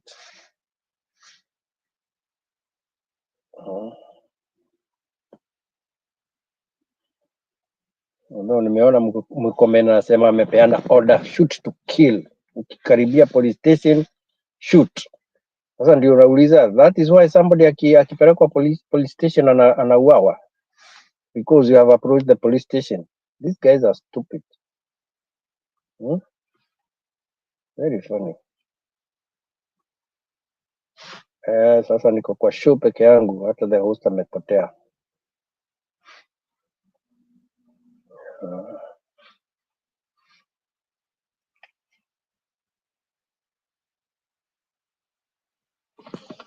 Are you still there, Jiro? Am I talking to myself?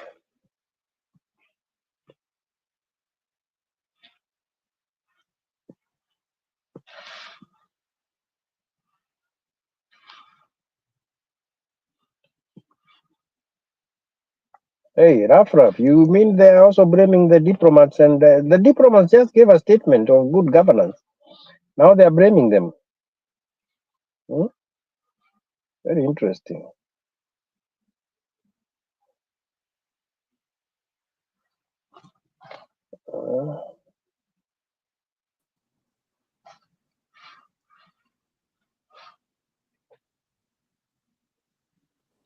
Sasa nimesikia wakianza kusema violence was only in Mount Kenya and Kisii. This Junet is just hata hiyo ni mwingine. You should join Ruto in the hanging. There are some people who needs to be hanged. Na kwanza wahangiwe na kamba nono ndio wakaakae kidogo wasikie tamu. Hata mimi mwamba mimi nasema hivyo, if you don't hang Ruto, mimi usiniombe kura. If you don't hang Ruto, hata wasihangiwe na kamba ile nyepesi ati watakufa haraka, wapatiwe kamba kubwa kio wakaakae hapo wakiona. Wakaakae hapo. Hi Rastik. Vipi Mwomba na Jiru na kila mtu section. Poa sana. Debate hapa imetushinda sasa. Hii debate hata debate. You don't know where to start. I think the anger is so high. Can you help us out here? Debate naona mko na hasira mingi, mtanyonga Ruto. Ruto actually anajinyonga peke yake. Sijui mbona mna stress kunyonga huyo mtu. Well, the guy is already hanging himself. If you look at the way watu wake wa mkono kama Murkomen are talking, you know, Murkomen is talking a lot of rubbish and he's very reckless and it was so shameful of him as a CS for Interior to come out and publicly declare to the police that they need to shoot to kill anybody who gets closer to a police station. That they need to shoot to kill. What was that crowd he was addressing? Because even the crowd got mad instantly. What crowd was that? The video I was watching, the crowd was cheering, yes sir. So it's like they were getting excited. Yeah, when he said shoot to kill, it's like they're getting excited. What the crowd doesn't know, this video is going viral and the public are watching this video and they're getting more irritated. So come next Maandamano, I will not be surprised if more police stations are going to be burnt down to ashes to prove Murkomen that numbers speaks louder. That is what Murkomen and Ruto and their cronies, they are so out of touch with the Kenyans. They don't know that the good thing Kenyans is that those videos are also evidence for our cases. Those are good evidence we need to keep, so that when we take them before ICC or wherever we shall take them, the evidence we won't struggle to prove our case. You know, they think there are people funding this Gen Z movement. Like right now, they're trying to put out blame on Gachagua as the main fund, but hawasikizi ground. Hiyo ndio kitu moja shida wako nayo, and they are hanging themselves. So hawa si hata watu mnafaa kustress ati maybe hamtapata hata hiyo opportunity. Njiru, hautapata hiyo opportunity ya kumnyonga. The guy is already tying a thick rope around his neck. The guy is hanging himself. So, just relax. This guy, there's high possibility even before 2027, he would have hanged himself by the reckless decisions that they're making. I don't know who is advising this crew. Each and every day they wake up, they do a very amateur mistake that you don't expect. It is not even amateur. That one is stupid mistakes, very stupid mistakes. Those ones I don't even want to call them. Amateur is a promotion. Yeah. How can you say something like that in public? That was a conversation they should have even talked behind the scene, not to record. And I thank whoever recorded that. I don't think even Murkomen knew that that conversation was being recorded. No. He was holding an MNTV microphone when he was saying that. Yeah. So that's what I'm saying. It's so stupid because you don't say that one in public when you are still broadcasting. He's trying to use fear to rule, but what he doesn't know is that Kenyans have overcome fear itself. So the more you threat, the more they become agitated, and the worse they become. Kama hizi videos go around viral, polisi wakipigwa kama burukenge. Now the public is going to be so psyched up mpaka come next maandamano, polisi yoyote ataambia mtu kitu atakuwa anapigwa buti kama takataka. So but there's also something also interesting I noticed. There's also something else I noticed. There are some police who are now cooperating with the Raya. Did you realize that? That's like the there was that thing for them to from do. some place. There was this OCS from either, I think it was M or something. He actually matched with the Gen Zs. The local police. I also saw. The local police are very nice because they know at the end of the day they'll stay in the communities. Most of these rogue police, some of them, if it's well investigated, it might be found out that they're not even police. They're people just given uniforms to go shoot and kill. Because local police are well known within the community. At the end of the day, community wanajua pali baba nani anaishi na familia yake. So they're very good to the community. But those rogue cops, they are pretty much implanted so that they go carry out their mission. Because at the end of the day, unapata kunanga mtu within the police force anawajua. You are right. Even the local cops normally get surprised that huyu ni nani alifanya hii kitu ya ujinga, because at the end of the day, come on, let's say you come from a certain area, let's say pale Kamukunji, polisi wa Kamukunji wanajulikana wote na majina, watu wa Kamukunji wanajua polisi wote wa Kamukunji. So if you find a police within Kamkunji ameshoot mtu Kamkunji, it can never happen. That will be somebody who is from somewhere else. Maybe he's not even a cop, and maybe he's somebody who was just given orders to come and shoot and kill. One thing I need Kenyans, we need to push for. We need to decentralize the police force. We need to push this so that it can become in the constitution. Every county needs to have their own police force, so that every jurisdiction has their own police to protect their people, because that is the work of the police. The more we centralize the police force, then it's not protecting the people, it's protecting the rogue government. So we need to push for decentralization of the police force. The police of Kenya actually protect the government, not the people. Exactly. So right now, what Kenyans need to push, they need to push for reforms whereby the police, every jurisdiction has their own police force. So if a cop from another area comes to a certain jurisdiction, they want to arrest somebody, They have to coordinate with the local police to carry out this kind of an arrest. They cannot just come in a certain jurisdiction and just pick up anybody without the local police being made aware that we are coming to, we are coming to undertake this kind of arrest. And that arrest has to be made officially by the local police. Is when, after a court order has been issued, this particular individual can be, uh, can be transported to whichever jurisdiction he committed a crime. But until I then, think, yes, I think I like your thoughts properly, because at least these days when you're arrested by people you don't know, you don't even know whether they are police. It becomes exactly. very, very difficult to even trace you now when you go missing. So Yeah, actually, the police should be localized.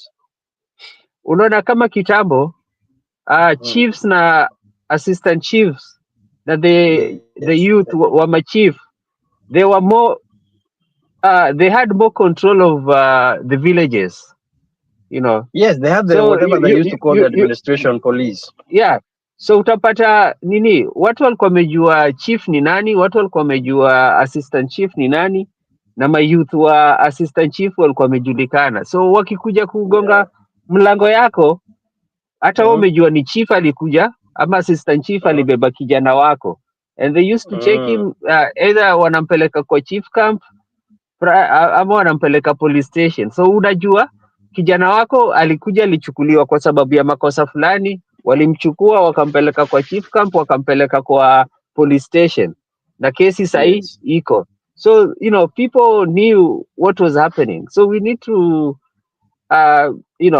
now push for major reforms in the police force, whereby hii kukuwa na national police is not safe anymore. It's dangerous and it's very risky.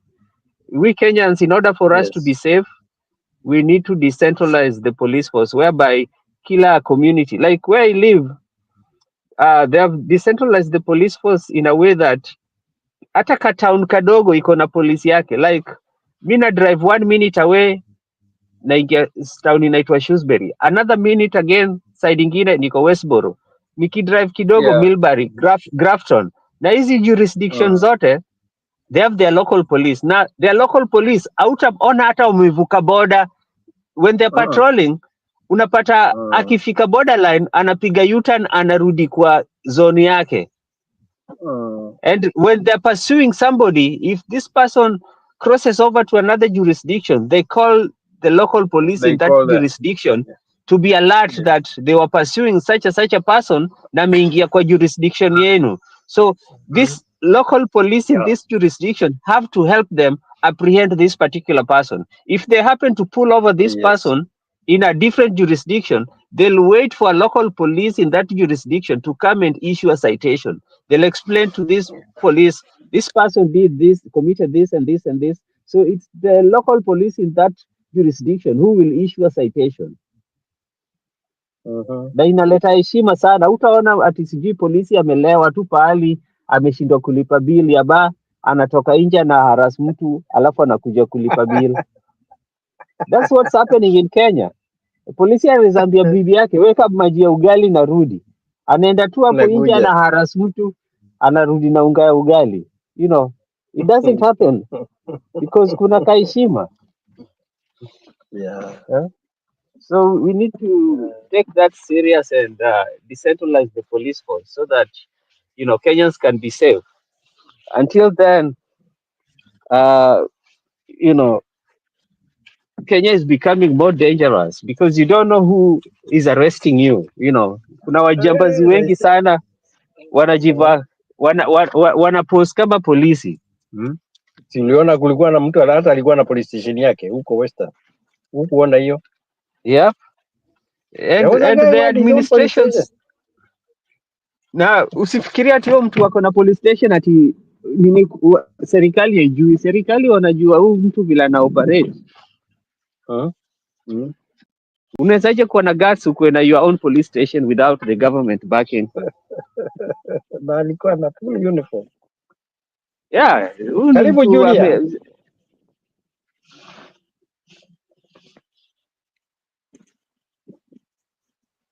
Mwalimu Julius, ukaribie utusalimie kwanza.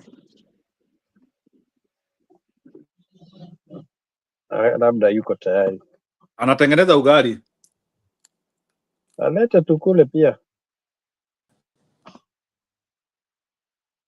Saseni. Poa. Saseni makazi, makuzo. Tuko kabisa. React story ya jana.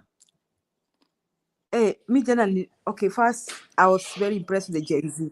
I was very impressed with walijitokeza. Yani unaona, I'm kind of like looking at this spiritually. Kuna watu walisema ati Ruto, there are people who are saying that Ruto asifikiria ati Gen Z wameenda, watarudi tena. And they were busy saying there will be an army of young people that is coming back. Okay, after the killings, I didn't know how the Gen Z were going to mobilize themselves to come back on the streets. Unajua they was really harassed and killed and abducted last year. So sikujua atarudi aje. But guys, wamerudi. Kwa maana paka akiondoka, atarudi tena. Nyi mnasikianga huo msemo? Ama amjuangi huo msemo?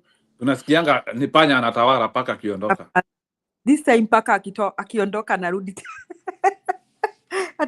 That is what Moi used to say. Unakumbuka ridiculous? They used to make fun of Moi. They used to say that paka akiondoka atarudi tena. But the young people mobilized themselves and they made a point. They declared that yesterday was a holiday and for sure it was a holiday. By force, by fire. So I'm very impressed and I was very happy to see Maraga on the streets. Wacha niseme tu. Unajua mtu Mswahili anasemanga aje? Sijui nini lakini lake mpe. Nani ako na huo msemo? Mgala muue lakini somebody finish for me that msemo. Mgala muue lakini haki yake umpe. Yes, mgala muue na haki yake umpe. So I was very impressed to see Maraga on the streets because we don't want just to see people yapping. We also want to see somebody who is acting. So Matiang'i shied away. We didn't come out. Yeah, Matiang'i didn't show up. So however much we've been suspecting Maraga is a project, probably it was a project from the start. Again, people change. So, okay, in fact, being a project was just a speculation. We have no evidence towards that. But personally, Julia, I was happy. ni sababu alikuwa commissioner kwa serikali ya Ruto ndio watu walikuwa na suspect. Unajua, we are taking it with a pinch of salt. Kwamba, we don't want to buy everything. But me, for yesterday, I was pleased that I was very pleased. I'm very proud of him for showing up to join the Gen Z. And those are the leaders we need. I have also been very suspicious with Kalonzo Musyoka, but today niliwaona na kina Maraga. So kind of Kalonzo Musyoka, I think, changed his mind from if they had been calling him, probably amekataa. I think Ruto's money is no longer working. Haina ni kama hiyo pesa ya Ruto haifanyi kazi kwa sababu some of us really pray hard against that money. So it is not gonna work this time. So I was very pleased with the turnout and Kenyans, the young people came out. And remember, you didn't see anybody of above 35 on the street. What if millennials na wazazi wao wajoin? What do you think could happen to Kasongo? What if? Saba sasa. Hiyo si ni saba. What if? You know Ruto anatukana watoto wetu. What if their parents came out and their big brothers were 35 and above? What if they came out? What if? Let me tell you people, on New Year, I was in Nairobi. Let me tell you what I saw. New Year, I had traveled home. Nikaenda Ushago. Nikamanage kurudi majioni. I nikachelewa. Nikajipata city center usiku. Then I decided to pick something. And nikaamua pick something from one of the stores. Because Nairobi, nikama iko 24 hour. Nairobi is like 24. By then, Nairobi is some of the stores are 24 hours. So I went to pick something in one of the supermarkets. Then I was going to the place nilikuwa nalala. I was in the nikapanda gari. Before nipande gari, I was just walking around like nichukue hii. Let me tell you what I experienced. New Year Eve, just before minutes to midnight, the city had young people, people younger than 30. according to me, or younger than 35 years. In fact, Njiru, Rasvik, na Joseph, I was the only person of my age that I saw. Mpaka, I felt intimidated. Ushakuwa kwa crowd utakuwa intimidated. They were not harming anybody. They were so excited. They had come to celebrate the new year. They had fireworks and all that. They were very excited. I saw the excited. I saw those young people. I just asked, what was as well? Unajua penye wako? You know, I was asking by saying this because some of them looked young enough to be now under the parents. I mean, and there were many, and they had mobbed the city center. And I was asking myself, Ruto, who anacheza now what? Right now, if they decide to match State House right now, what when you now hapa kwa city center, atadu, there's nothing he'll do. So young people alone in Kenya will make, I'm telling you, they'll make changes. And you know why they are making changes? I want to say this. Some people here came here after last year. In fact, kuna mtu aliniuthi mpaka I think nilimwambia kitu yenye I regretted kumwambia hiyo kitu. But now I think I kind of don't regret saying that whatever I say to that person. He came here condemning the Gen Z and saying how they'll die in large numbers. And in fact, I was very fast to tell him he should pray very fast, very hard, that it doesn't happen to somebody very close to him. And nikamwambia naongea tu hivyo madharau kwa sababu ako America. I had to tell that person that. I told him that he should pray that it doesn't happen to somebody very close to him. I told him that because I was very mad. Now, these are people who are like, sijui wanaishi kwa dunia gani. But I want to say this. People also came out guns blazing at the leaderless community. It can't work. You cannot be leaderless and get anywhere. Watu wanajita leaderless. Sijui tribeless. Wanakutana ati mikutano yao iko kwa space. Sijui nini. Hakuna pahali wanaenda.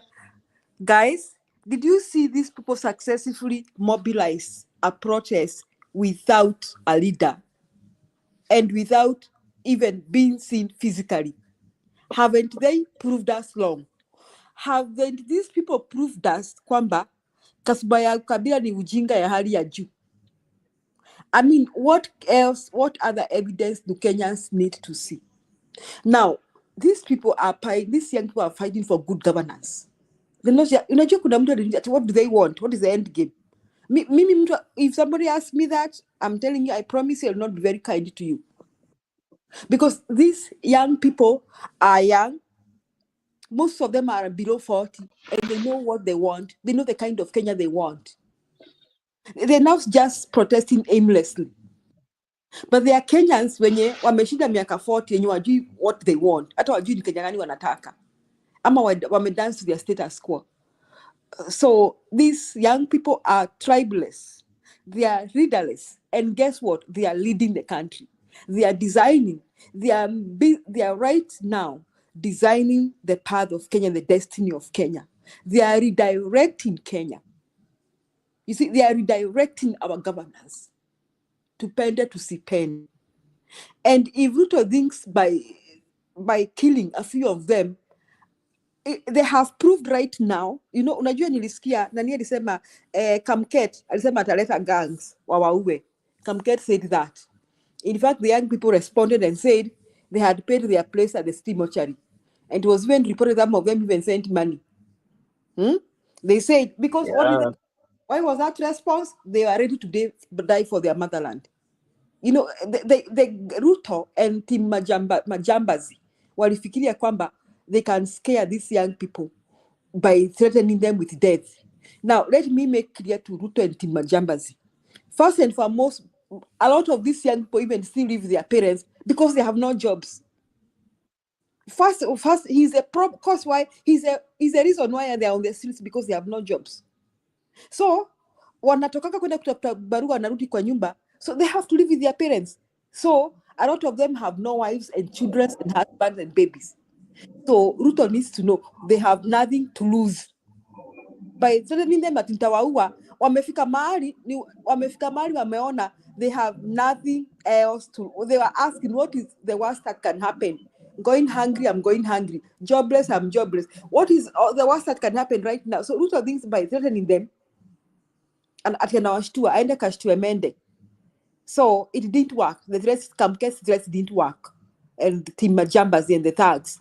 So maybe anybody listening to this needs to pass that message. It did not work. And the tribeless movement is succeeding. The tribeless, the leaderless. History tunatakana kuwapea kiongozi au kiongozi wanaipigiwa simu usiku. Simesikia wanapigwa usiku wa manane. Hapana. So Njiru, I'm a very proud mother right now because I associate with a generation that is determined to transform Kenya, to change Kenya for a better Kenya. I associate with a generation that has resolved to set a new destiny for Kenya. And I resolved to defy the odds, the threats, the intimidation, the abduction, the killings, the lack of money, finances, joblessness, and have decided we had redesigned the destiny of Kenya. Now, come back to the police brutality. I want to condemn the police brutality and tell the Kenyan police that at no point will I succeed kunyamazisha wa Kenya. I understand about 16 people were killed in various parts of the country. And thinking about this, I think what Rasvik was saying, local policing may be very effective because locally tunajuana, we know each other. And I think the son of so-and-so will not rush to kill the son of so-and-so because tunajuana, unaona. So probably we need to go back that local policing. And then I'm also just thinking, some of the police that shot and killed people, our Kenyan police need training.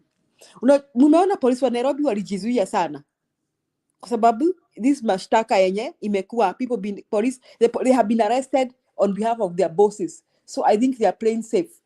So it means I think we are hoping that our next government, because we are definitely going to have a new government, Sugar needs to be informed this. Tuko kwa mteremko. There's no turning back. History ya matusi ya parliament, he should just do his last insults because he'll never have room again to insult anybody anywhere. We are definitely having a new government. There is no Kenyan that is ready to have Ruto being sworn in anywhere. So Ruto na Kasongo na watu wake need to write that in their hearts. Because even if they are not removed right now, Kenyans will go to the ballot determined to remove him, and Kenyans will not accept any other result apart from Ruto.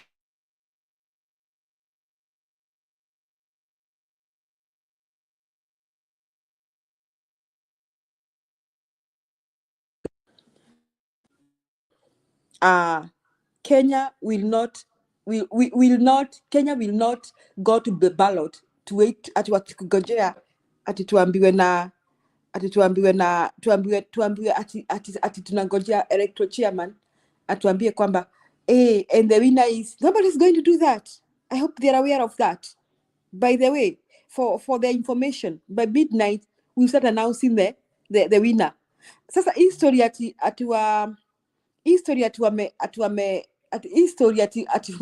watazima TV. You people niwaulize, hao watu wako tu yesterday sana. Wako kwa era gani? With this technology, in which era are they? Do they really believe that we still depend on KTL, Citizen, and NTV? So can somebody tell me whether it is what they believe? At watazima TV wakati wa election. Wazime tu, we'll have our numbers. And we'll be announcing them live on YouTube, Facebook, Twitter, TikTok. Watazima Twitter ama watazima TikTok. And if they wakizima internet, our youth wanatumia VPN. So what will they do? What is the worst thing they'll do? Because someone needs to wake up from his deep sleep. Kutazima TV doesn't prevent. In fact, this Madawa man who works for CNN, he was still reporting video walizima TV. He was reporting. We're in the era of technology. So Kasongo and team need to be prepared that no amount of intimidation ata kuzimama TV will work this time.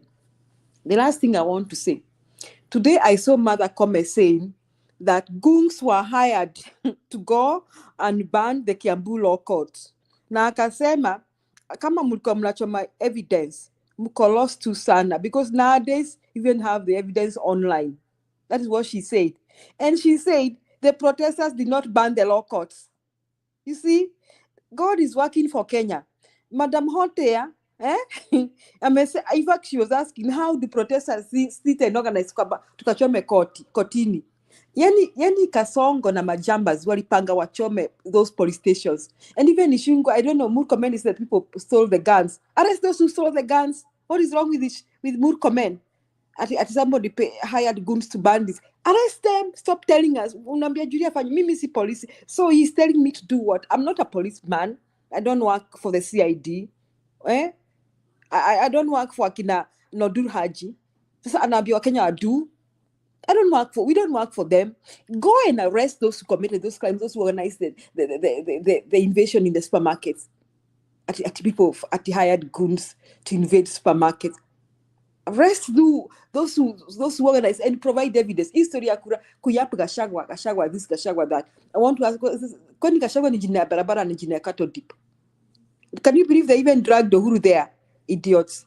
At even Uhuru was there. I saw somebody claiming that I don't know the opposition, including Uhuru. Uhuru akakwambia kwa nyumba yake akipumzika na watoto wake na wajukuu. What is wrong with these UDA people? I think something very wrong with them upstairs. So, history ya kutudanganya, the people paid goons. They paid goons to tarnish the Maandamano. We know that William Samoei Ruto's signature is violence. And Kamket said they were going to pay goons. So Kamket actually went ahead and paid goons to invade supermarkets. Period. That is what kama Wakenya tutaamini. No other story to be believed. Asanteni sana. Thank you, Rasvik and Joseph. And Jiru amepotea. Jiru, acha hizo style za kupotea. Hey, proud mother. Vipi? I'm glad now you're proud of Gen Zs and you're proud of folks like Maraga. Yes, I'm proud of him. For a while, I was trying to convince you to also give these other upcoming candidates the benefit of doubt. Let's listen to them because some of them might be the best solution that we've been longing for. And some of them, they are not the loudest in the room, but we as the voters, we can make them to be the loudest at the ballot when we support them.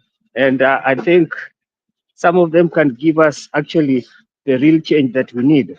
Because what Kenya needs right now is the rule of law.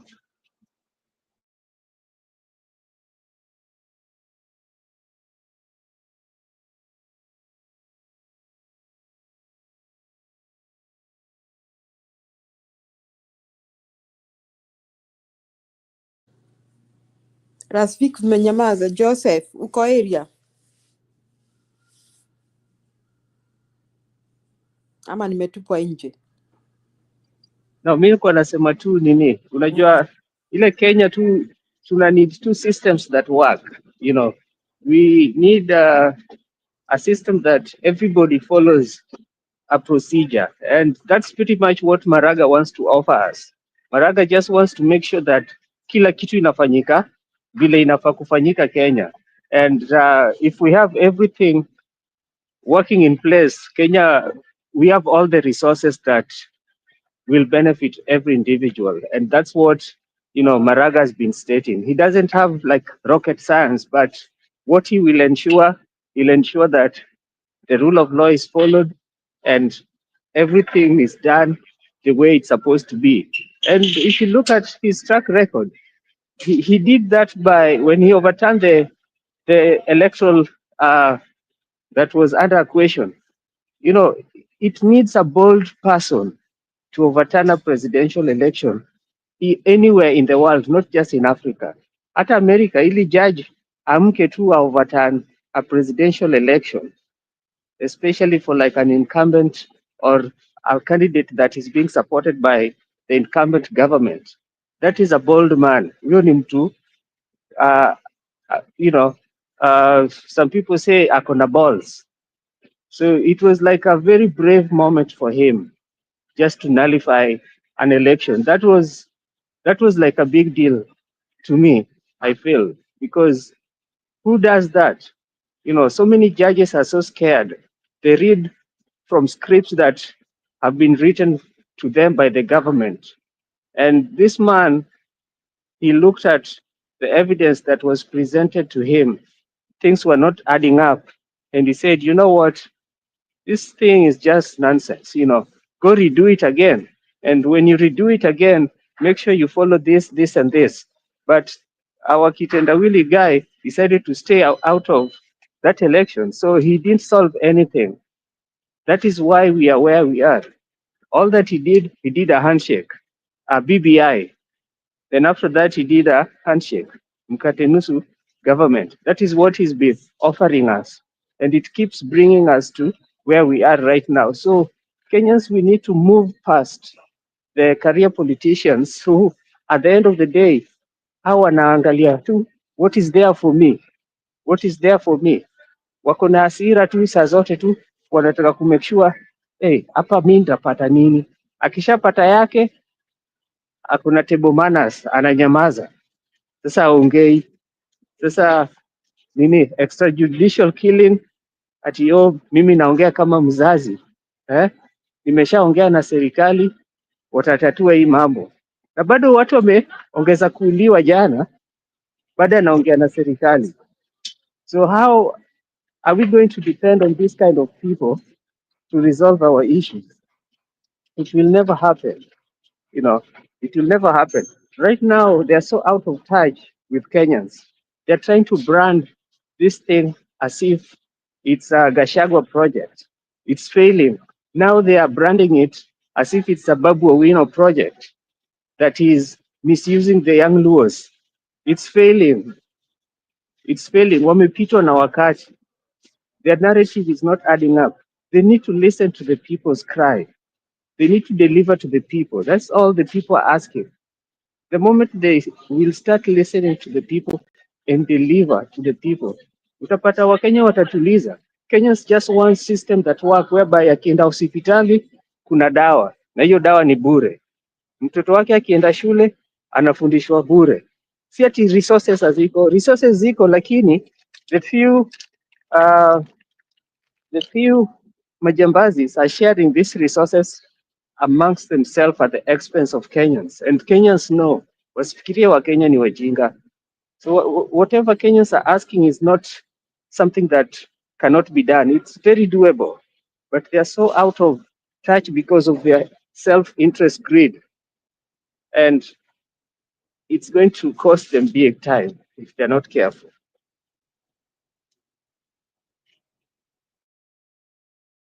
Yeah, sure, Asvik. Let me ask a question, both of you. Sasa hii narrative ya Gachagua tunaona wameifanya kabisa, by the way. I saw the narrative ya Gachagua na ni kama like it was like a pattern. Ilianzia alafu sasa ukaona sasa almost all UDA and ODM guys they are saying it is Gachagua. The question which I'm asking myself, what is the intention of saying that Kenyans are protesting because of Gachagua? Does Gachagua have momentum to make Kenyans protest? Ni swali najiuliza. Does Gachagua have momentum to make Kenyans protest? According to me or according to you? Julia? Yes, he has, but he didn't participate. They just want to drag him. Wamemtafuta sana na wamekosa jinsi ya kumtanish. Ni vile tu sasa, unajua Gachagua ni kama amewakalia na they have really tried to tarnish his name, so they must wanamtafuta, lakini I don't think watampata, and I think by tomorrow Gachagua will have the information of who hired who paid who to do what. Utasikia vile itatokea. Unakumbuka story ya Gen Z, and even the Gen Z the last Maandamano juzi, unakumbuka how they even confessed that they were paid by Sakaja and anaitwa nani ujamaa Gaucho, how they even confessed that. Nakumbuka how they confessed that. So it will not work. That's what I can promise them. And then I want to say this. First, akina Kamket na kina Gaucho na kina Sakaja planned people to come and beat people in the streets. Hao watu kachapwa. Unakumbuka vile watu walichapwa? There is something that I saw some people beating a policeman. Na huyu mtu alikuwa na mti. I thought kind of it was choreographed. You people, did you see that? I kind of thought the beating of that policeman was choreographed. I thought kind of ilikuwa imepangwa wajenzi waonekane they were attacking the cops, because on the other end I saw the same Gen Z protecting a policeman. So Julius, yes. kuna ingine hiyo, kuna ingine ule jamaa alikuwa amesimama kwa Calvert katikati ya barabara. That guy was genuine. That guy was just demonstrating. Then huyo cop ndiye alikuwa na rungu akajaribu kumfuata. Sasa hiyo harakati ya kumfuata, rungu ya polisi ikaanguka, then the guy was running away. So hiyo time polisi akimfuata akatandika huyo polisi. That guy was very genuine. He didn't have intention of beating the police, but because of the stupidity of the police, that is why he retaliated and said, unajua nini, huyu mtu ako na ujinga. And it was approved to Kenyans that cops are not supernatural. So we can call that reflex action. Lakini kuna press ingine pia niliona ati some 3-4 guys were beating a policeman and mwingine alikuwa na mti. I don't believe that. I think it was choreographed. And because why I'm saying, I saw a place where some Kenyans even protected a policeman. Hata kuna mwenye alikuwa amewachwa na nini na gari. So me, I'm thinking these guys, they planned the whole chaos. Previously, they planned thugs to come and attack the Gen Z. Those thugs wakachapwa. Sasa unajua kuna waliumia, nafikiri kuna wenye waliumia sana the most recent protest ya Ojwang. Unaona, for Ojwang killing. I think kuna all that wenye waliumia sana. Sasa ni kama sasa na tena waliumia mpaka wakasema nani aliwalipa. So hiyo story ya kulipa wachape watu waka withdraw. So I think now they paid them to go and break into the supermarkets, okay, and ban a police station, ban a supermarket, ban even a court. So let me try this one, Julia. The issue of stealing and burning and vandalizing all the supermarkets is something that is the choreography. That is where now the choreography is coming in. Because they have to drag Gachagua into this and actually make it what they say of Gachagua, that Gachagua is a tribalist. Wamesema Gachagua is actually organizing for Kikuyus to actually vandalize the Kikuyu properties, because they even started mentioning the Kikuyu neighborhoods where violence was, so that they will depopularize Gachagua, because the Kikuyus will say, hata huyu Gachagua sasa anatuletea hasara. That was the trick. The issue is to depopularize Gachagua among the Kikuyus. That is why they are dragging his... Hey, nani wanapiga kelele hivyo? Jiro. That is why they are dragging Gachagua into this narrative that he's the one who organized these riots, and they actually want the Kikuyu community to be angry with Gachagua so that his popularity stops growing. And they started saying the looting happened in the Kikuyu businesses, which are in River Road, Nyamakema. They even started saying it happened in Nyeri. It also happened in places in Nakuru where it is Kikuyu invested places. So that is what they are trying to drive it.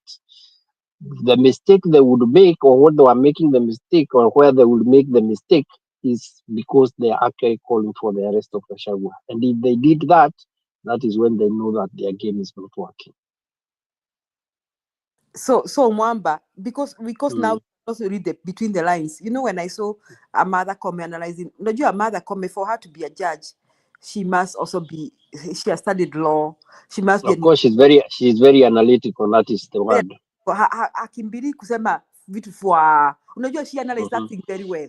She analyzed the court, the banning of the court.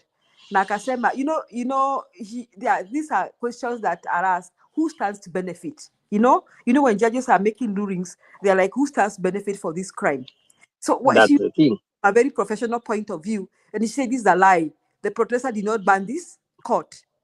The protesters banned the court. So in other words, what I'm trying to say, hii mauongo ya serikali ya Ruto, it bounce against him again. And let me tell you, before the next 3 days, we'll have all the information who hired which thugs to go and invade where.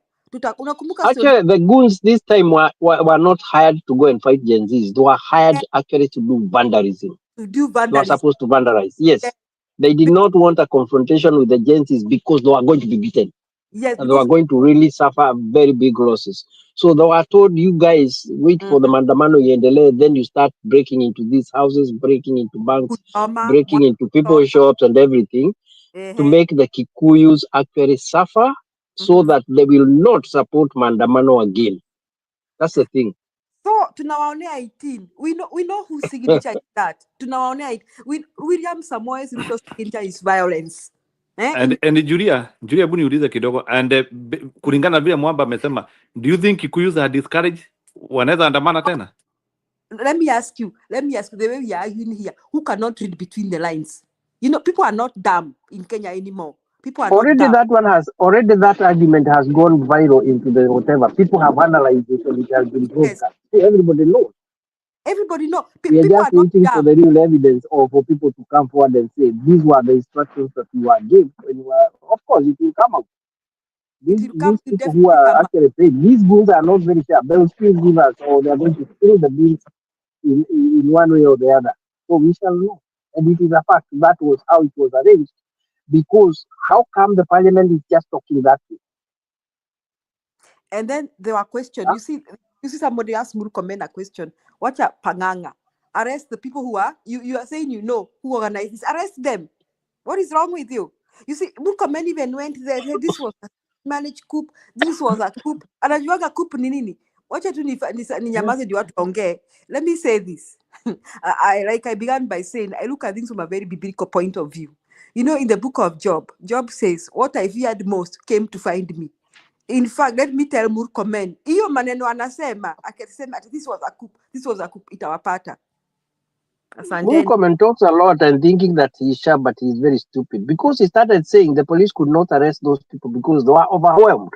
They were overwhelmed, but they could beat the agencies, but they could not be able to arrest the goons. Yet, the videos are showing very well that those goons were vandalizing the shops under the security of the police. And the police were also caught on video themselves actually stealing from a market, from actually one of the stores. The police actually packed almost a whole truck with goods Yes, from a shop. Mwamba. So, That means what are you telling us?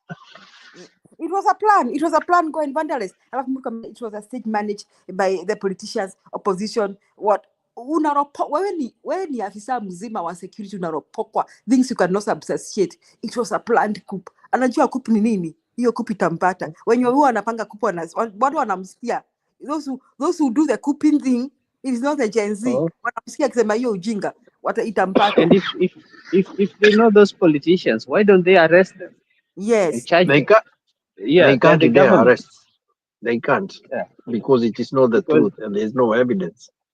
also you remember during there's a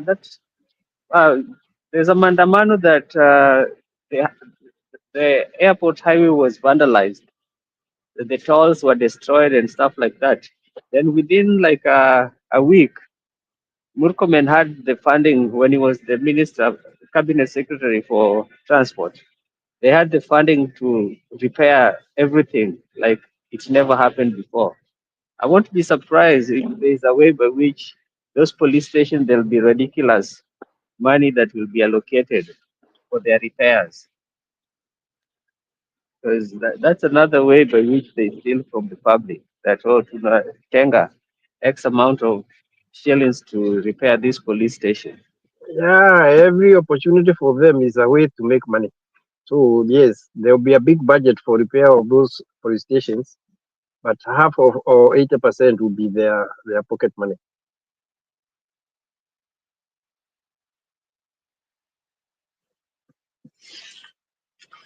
Sawa, acha tupate Jemo. Mnanisikia? Yes, go ahead. Just came here to nje, nimefika home pia nilikuwa nakusikiza Njiru, nilikuwa nawasikiza wote nikiwa kwa barabara. Yeah, I mean, all I can say for to begin with is just condolences to the families and the people who are lost in the struggle for liberation of our country, and we will continue fighting for this country. That way their lives are not lost in vain. Nilisikia hiyo story ya Murkomen, and sometimes unashangaa, and I knew, and someone will come out and gaslight wananchi. First of all, the reaction from the government, from Kindiki and Murkomen, is even their demeanor showed that they are frustrated people. Number one, they were shocked that the demonstration was actually successful. I think they thought that itakuwa ni kidogo tu, you know, kulikuwa kakionjo ile time ya Ojwang, and they thought that it was just something small, and they have I believe since last year these people have deployed a lot of national intelligence in the country, and that's why tulikuwa tunaona maandamano, tulikuwa tunaona the abductions and all that, and I don't believe that these people did not have people on the ground, you know, the ears and the eyes that they purport to have. And then I don't think they have this, they had this intelligence that the Maandamano for this year will be bigger than last year. I think this is something that it keeps failing them every time. Last year they said, even Rigiji said, that national intelligence, NIS ama ndinani hat, they failed Ruto by not advising him about the ground. I believe this year they've had people on the ground. And how did they fail to take Kenyans serious?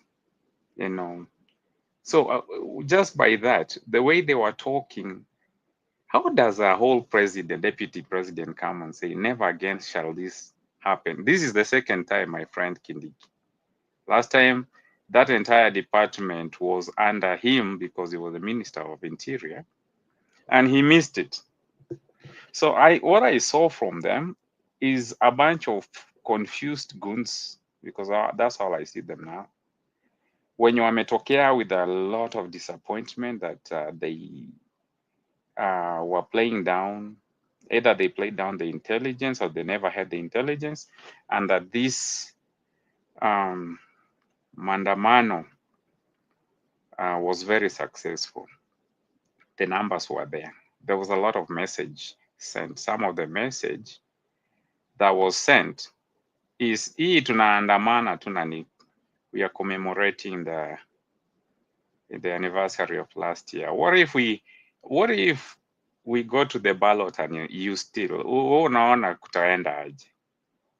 So the aftershock was, like yourself is saying, the aftershock was, you know, it was normal, you know, kama yeye umekuwa mahali pa earthquake, you know, earthquake ikipitia kuna ile aftershocks. Yeah, it keeps happening every few hours, even some few days after the earthquake. So that's what I saw. I saw a bunch of confused fellas. They are not in control. That's what I saw. They're not in control. They've lost grip of the country, grip of the legitimacy of for leadership, and all they can do is come in public and showcase their anger and frustration. They saw their police being outnumbered. Kwa hizo maandamano, juzi walikuwa wanasema siri ni numbers. So they see these strategies working. My big question is, if maandamano of this nature happened and you have people on the ground, then you have incompetent people. Like, this is some of the intelligence that should have been, you know, out there. But hey, we know we are dealing with an incompetent government.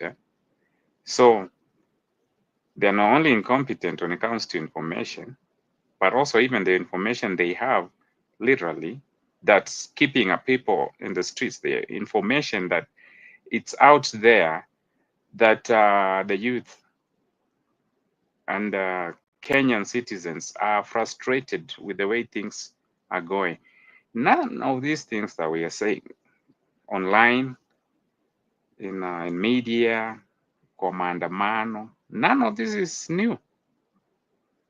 It's really not new information. Yeah, and nilikuwa nasikiza hapa, yeah. Was it Mwamba ama nani alikuwa anasema, yeah, it was Mwamba. Like, you've had this information for a year. You've had people's concerns for a year. But the only thing you have done, you just have been downplaying the citizens' frustration for a year. And then you expect, due to lack of intelligence or downplaying intelligence, that they are not going to show up and remind you that we are not going anywhere. So the issue of Murkomen kusema next time shoot to kill, because that's all Murkomen was saying. And he was saying, going forward, police, you can act without any reason. If you feel like pressing and shooting, if someone looks at you in the wrong way, shoot him. You know, if you tell the police to do that, yeah, then we don't have a country. The minute he said that, then that means we don't have the country. The minute he said we are not going to collaborate, if you shoot, as long as you're shooting that side, shooting the government, you're shooting the citizens, you're aiming on that side, we are not collaborating. So the citizens of Kenya will pay for taxes. The taxes will buy the bullets. The elite, the politicians will use the same money that we don't even have to buy bullets and shoot at the people. Me, once I heard that, I knew these people are done. They will now be taking their anger straight up on their guns. And I don't think they have the numbers. Seriously, numbers. Seriously, numbers. When someone says you can shoot, you can kill, and he goes, it was very chilling. At least 10 to 20 people, like anapeana number. Hey, that's the same person that you expect to be surrounding Kasongo in the middle of the night. Up America wanasema 3 a.m. phone call, and that call comes. It's more comment that you'll be turning to for advice. Like, it's not even strategy. If you're having radical thoughts like that, why don't you say them quiet? You're just going to stand in front of the national TV and say, we are not going to collaborate as long as shoot jirani yako na shoot bibi. Our wengine wote citizens. These are the same people we gave the mandate to lead. This is the same mentality that hangs around Kasongo. This is the same person, actually, you expect to fix your economy. That's how they think. Instead of fixing the economy, they'd rather shoot you. Instead of making the SHA and the help education system work, they'd rather just shoot you. They don't have that time to be sitting and working and fixing the issues of the country. But the shortcut is either we will be squandering your money and shooting back at you for complaining. I hear every time Ruto akienda kwa hizi msafara wake juu ya nini, akienda kuongea mambo ya mabarabara, na mimi hujiuliza, nilikuwa hapa nikakuwa na tulikuwa tumeanza hii contract ya hii barabara ya kutoka hapa, ilikuwa inaenda mpaka pale, lakini ule contractor anaregarega, nikakuja nikafukuza nimepea contractor mwingine. what is so big about us Kenyans saying, for the sake of those who ask us, especially those people who keep asking Mount Kenya, the same people who complain, and the same people who voted for him. When Ruto goes to on top of the cars and say he gave contractors, and it's all of a sudden, I think it's usually all the contracts that don't work, he has fired the contractor, so now we have to wait for him to get another one. Oh, there's a new one on the ground. Na nitamkimbisha. Hivyo ndio anasema. What is so wrong if they're going to claim that Mount Kenya hired Ruto and Ruto is not working and now we want to fire him? What isn't that the same narrative?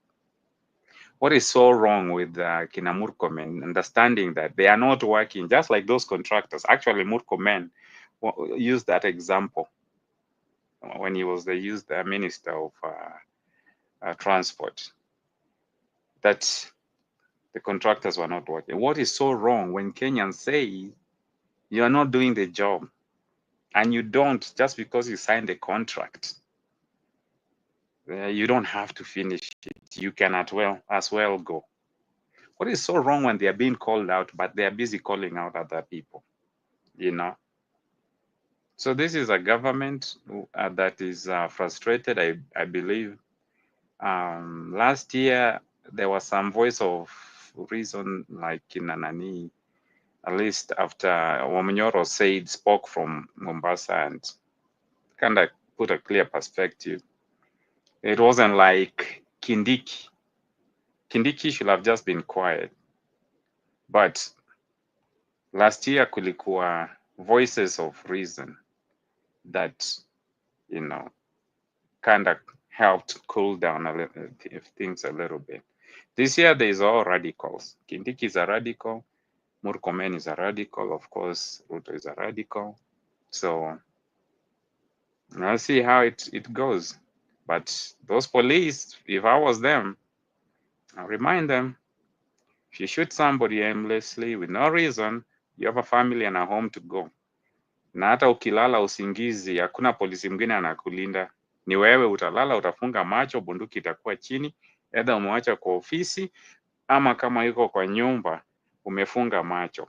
Utachomwa kwa hiyo nyumba yako. You know, it is not the way forward to shoot people. Taking that type of approach is now exposing the country into anarchy, you know. So, yeah, and if not, if you don't get street justice when you're off the clock, guarantee you the next government will come and you'll be booked. There's this one police mwenye alikuwa na shoot watu huko Isili, alikuwa anaitwa nani, alikuwa ana shoot killing the goons. Huyo si alishikwa na akawekwa ndani, ako jela sai. So just because it was okay with the previous government, it does not mean that it's okay with the next government. So lack of collaboration. Gen Z know how to keep records and how to drill down. Hata kama umevaa mask, they will identify you, they will pinpoint you, and they will revisit that conversation. So that's my take. This issue, Wamunyoro at sponsored this Maandamano. Man, that's why I keep saying these people are not, they don't think. You cannot credit something that's successful to Wamunyoro. Hata na useme out loud. That's a good way of saying Wamunyoro is outdoing Raila in front of Raila. So this is a better guy on the other side than you and you on the other side. Because if you're gonna credit that to Wamunyoro, then Wamunyoro should just, you know, might as well just, you know, call all the shots, you know. But it wasn't Wamunyoro. It's the Gen Zs. They organized. Last time they had leadership. This time, hakuna kina wanaitwaje hawa kina Kasamuel. They're not there, you know. So this thing of we just gonna disorganize them. The more you disorganize them, I think the bigger they come back.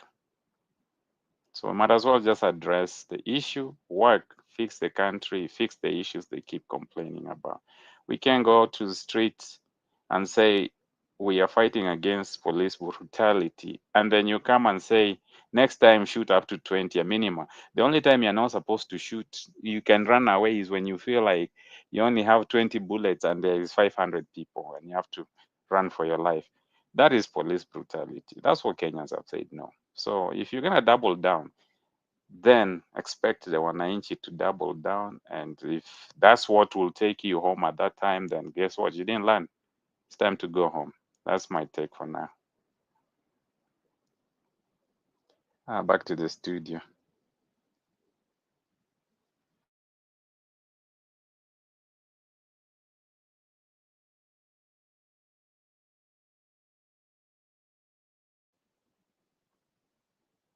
Rasvik, Mwamba, Njeru, mko huko?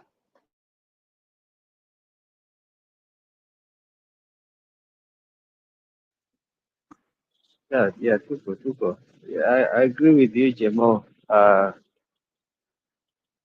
That regime, totally, they're out of touch with wananchi. And now, career politicians who thought that they were the ones who were expert in calling Maandamano, they are panicking because they don't know or they don't understand what the heck is happening. These Maandamanos of today are happening so organic, and it's very hard to tell who is behind it. It's very simple. The people behind the Maandamano are Kenyans because they have nothing to do, they have nothing to lose. They're so hopeless. The system has just ignored them completely, and they want hope. They want a system that functions. That's why everybody is taking it upon themselves to come out and fight this rogue regime. And, whoever will be on their way, they're going to pass with that person. It doesn't matter who that person is. And now it's causing a lot of panic to the career politicians who've been embezzling funds from different regimes, especially this regime right now. They're panicking because they don't know, they don't understand what is happening in the country. You know, they don't know how these young people are able to do this kind of things. The reason why they don't know is because they are so out of touch with the real issues. Them, they're just busy filling up their stomachs, not knowing how Kenyans are suffering. And the more they stay out of touch with the citizens, the uglier it's going to get. And if they're not careful, even 2027 haitafika, because them they're busy spreading propaganda that Ruto akitoka ni nani. Kenyans don't give a F about who becomes after Ruto. They want to make sure that that presidential seat is a hot seat. Whoever takes over from Ruto will know that this is a hot seat. You have to deliver. You know, you have to deliver. That is the statement that Gen Zs are passing. They don't care who becomes president. Them, they want a system that functions. And whoever sits on that seat should know that this is a hot seat. You are supposed to address our issues, not your self-centered issues. And that should be like the main focus that, hey, we don't care who takes over from, we just don't want Ruto and this regime. They need to be out. Whoever takes over should will have a clear definition of what Gen Zs and Kenyans needs addressed. And they'll know that this is a hot seat. Nikicheza, the same marking scheme Ruto ametumwa nayo nyumbani, that is the same marking scheme itatumwa nayo nyumbani. Asante.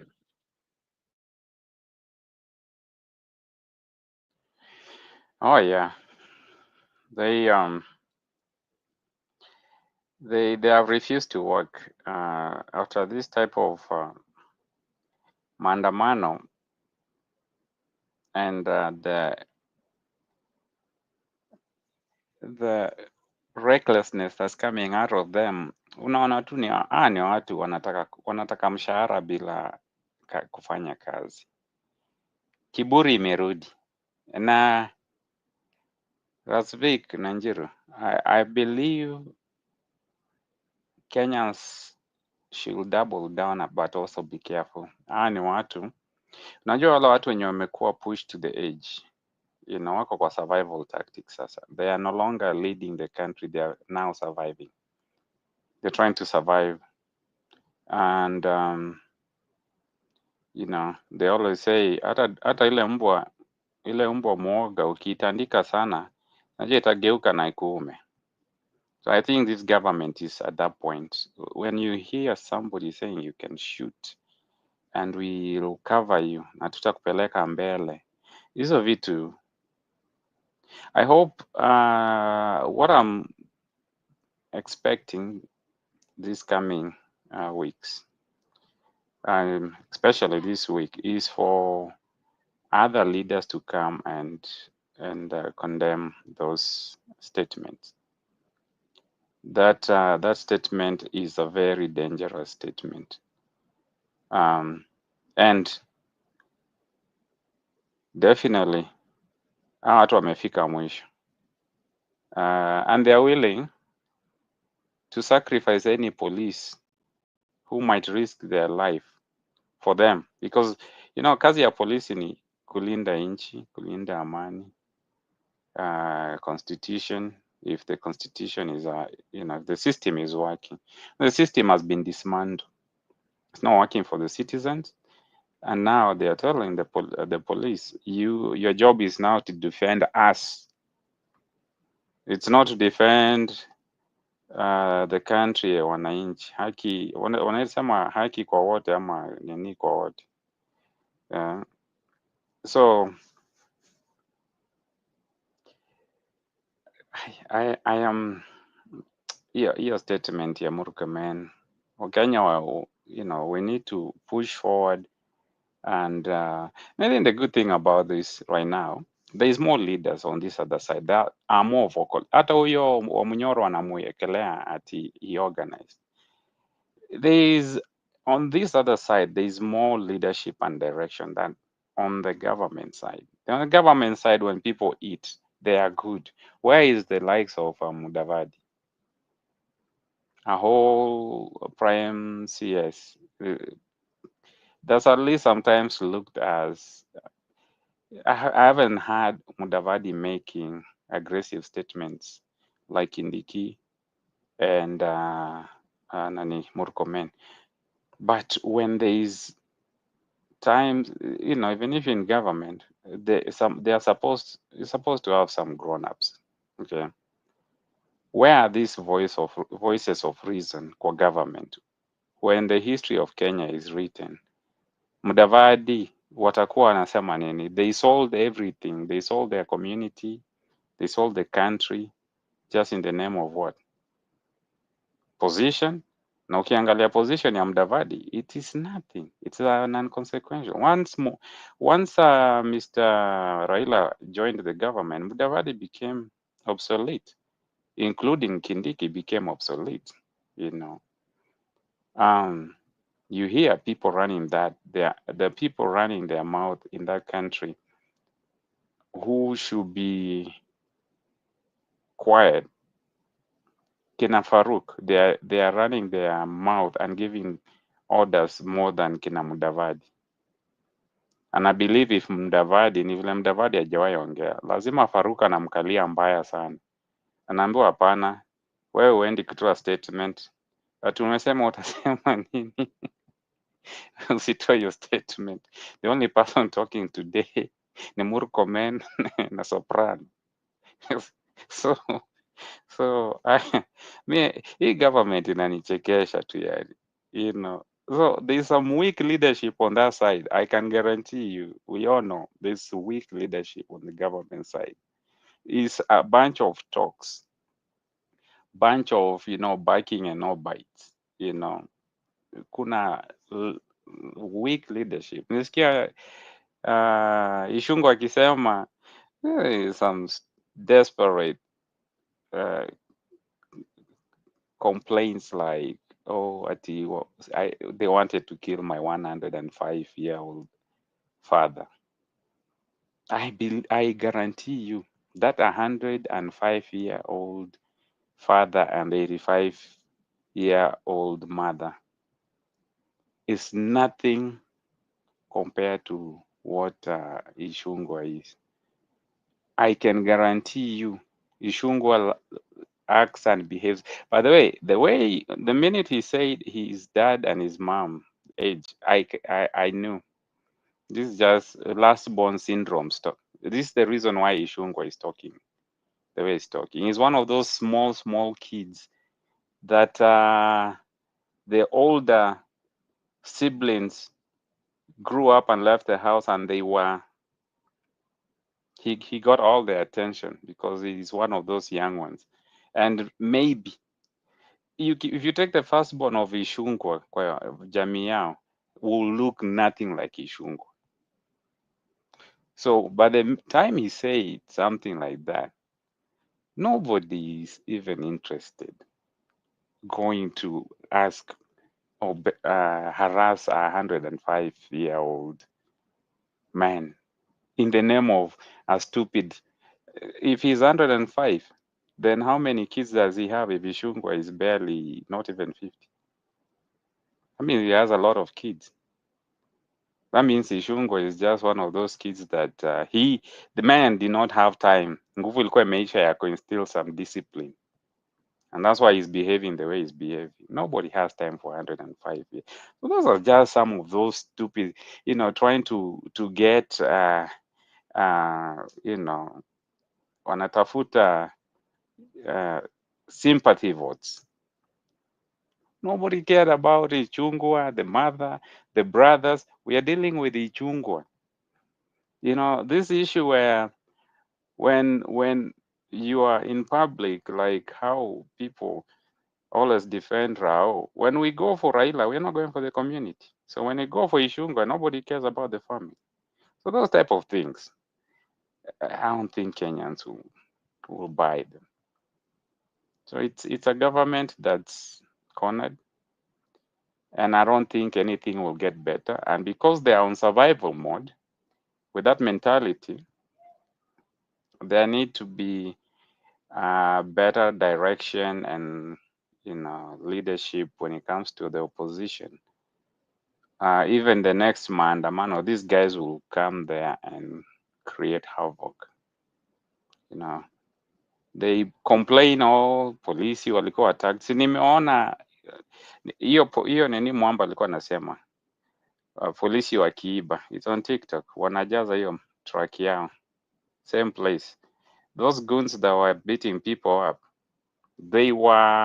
there's a whole video, wanakaa ndani ya gari ya polisi akiendesha hiyo pickup truck, and they are patrolling, they are catching a ride with the cops. Hawa watu walitoka wapi? Hawa polisi wenye wanabeba hawa watu, I mean, that's how they are insulting our intelligence. Hawa polisi wanabeba hawa watu, moving them around. How did they know? How did they pick between the Maandamano ones and the one that are not Maandamanoing? Walikuwa, what distinction did they use to choose? I would say they knew them because they were being shipped, like kina Ishungu walisema and Murkomen, all from the other place. They knew who was shipped and who was not from Nairobi. They knew who came to create havoc and who was protesting. It is very hard to pick civilians and just give them a ride while police are being beaten around. How do you trust anybody unless you know them to give them a ride while everybody else is being beaten around? Tuliona police walichapwa, and I don't support that, but when you introduce goons and then blame it to Gachagua, so wale walikuwa wamebebwa walikuwa wanani? Kwa sababu wengine tuseme ni wa Gachagua, na mlikuwa napea ride, walikuwa wametoka wapi? Ni wenu kutoka wapi? Ama ni wale wakamketa? Kenyans are not stupid, This is an era where there's documentation, there's receipts, and uongo, we have discerning spirit. And actually, there's no need for discerning a spirit for people like Inaishungu. You don't need to have any discerning when it comes to Ruto. It's like you, oh, I'm gonna apply my discerning spirit to see if Ruto is lying. Bro, the guy is lying. You don't have to use any skills or kamusi, you know.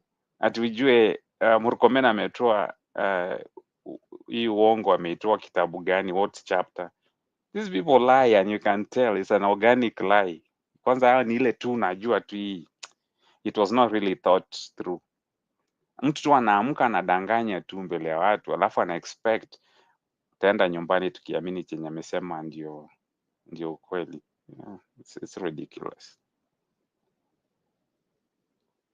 Yeah, Njiru huko ama umeingia kichaka?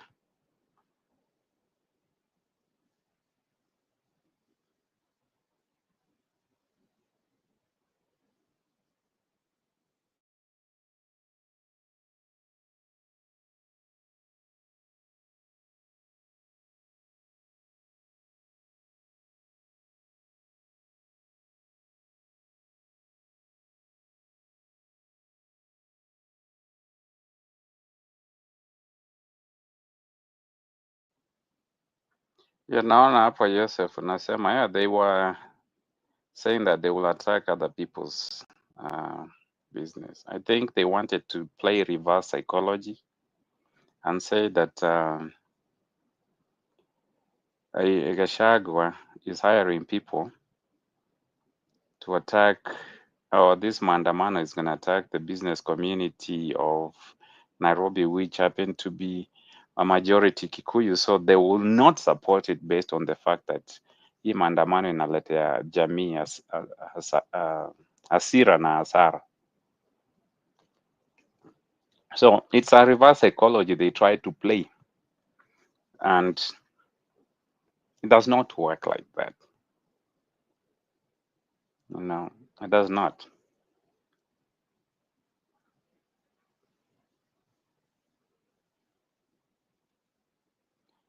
Hii maandamano hata wapewe data ama ikwe spontaneous, sporadic. Maandamano kwenda mbele Kenya imegeuka. Maandamano saa hii watu wakisema siri ni numbers. So umesikia wakisema wakikuja watu 20 shoot wote uwe, wakikuja watu 1,000,000. So they are actually encouraging maandamano kuwa kubwa to outnumber the police, because if you are shooting in a crowd of 1,000,000, most likely your grandmother might be in there or your brother.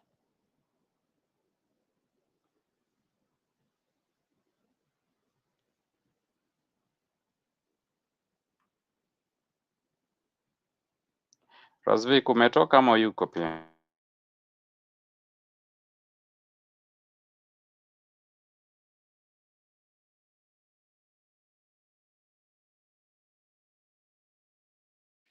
Nico. Yeah, that reckless call for more comment to shoot to kill. It was the most stupid thing you can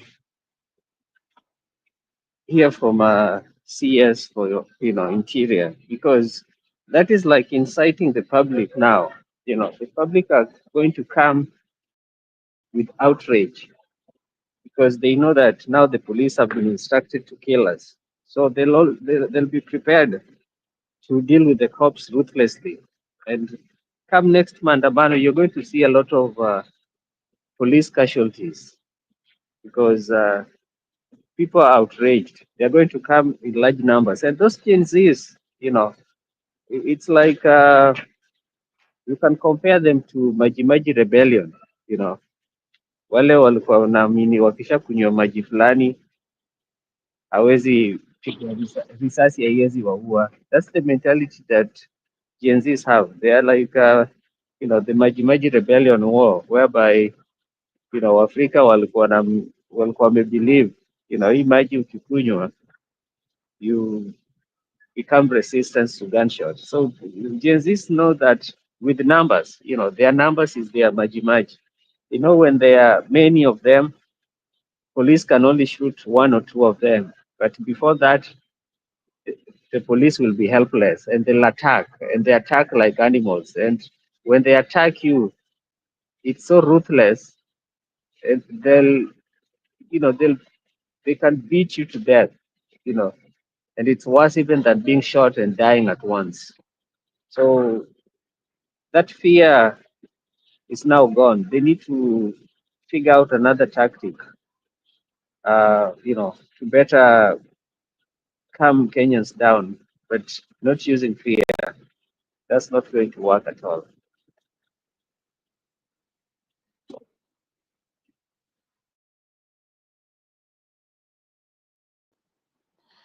Yeah, let's see what the government is gonna say. But again, also one thing I was saying, people like Wamunyoro, this is not the time to be traveling to US for this Ngemi thing that he says is coming. That's the wrong time to be flying.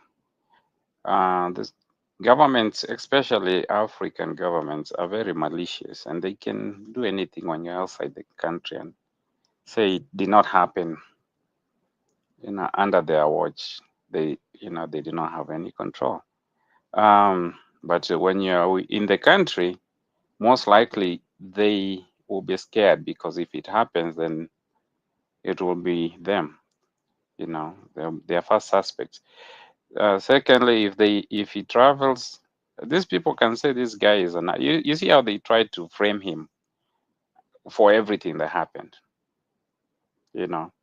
Meaning if people all the deaths, they're trying to say everybody that died is because of Wamnyor. So they can block him from coming back into the country. Like the way they put what's his name on a red list. 2020. Miguna Migun. Miguna. The hotel, I mean, it's so easy. Just telling that airline, anybody, this guy goes from Geoffrey, Rigi, or Munyoro, they will give you all the number of the people's president. If he ever present, if he looks like this, we don't care even if it's a look-alike. He's not coming to Kenya, you know. So if you book him, just know what you will do with him. You're not landing, and they'll deny him flights. So I believe with the way things are unfolding, and just because they are, dying to frame him on all this Maandamano, they are trying to say, okay, for any chance we get. You heard Junet saying, Wamnyoro should be arrested as soon as tomorrow. So, you know, ah, you know, wala watu wanafanya chemistry. When you take potassium and permanganate weke kwa maji, and then a big rock, that's, the reaction. It creates smoke and fire. So they can choose. Either Wamunyoro is the potassium permanganate and their water, and if they take any of those issues, adverse moves, they're trying to ban the country. I mean, so but I will say, Wamunyoro, this is not time to go for Ngemi and those type of things.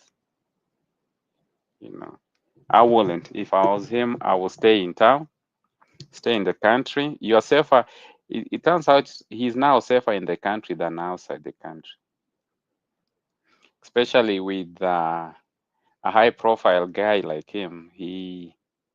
It's easy to follow him. Every time he books, I guarantee you they know all his moves. If he books a flight, they know where he's going because they are interested to know who he's going to talk to.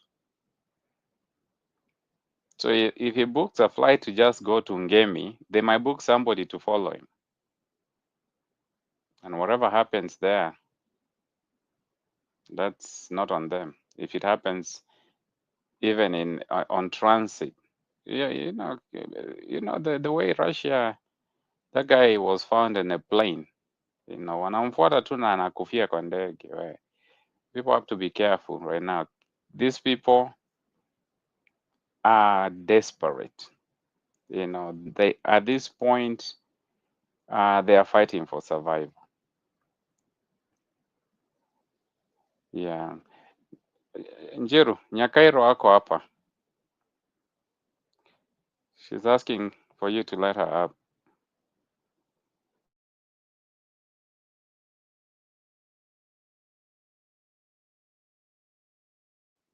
Nani yako na namba ya Njiru ampigie? Njiru naye anakujanga hapa anatuacha anaenda maandamano, ama anatuacha kwa maandamano anarudi kulala. Anakuja jioni kurusha mawe ya mwisho ndio ende aseme tulikuwa pamoja.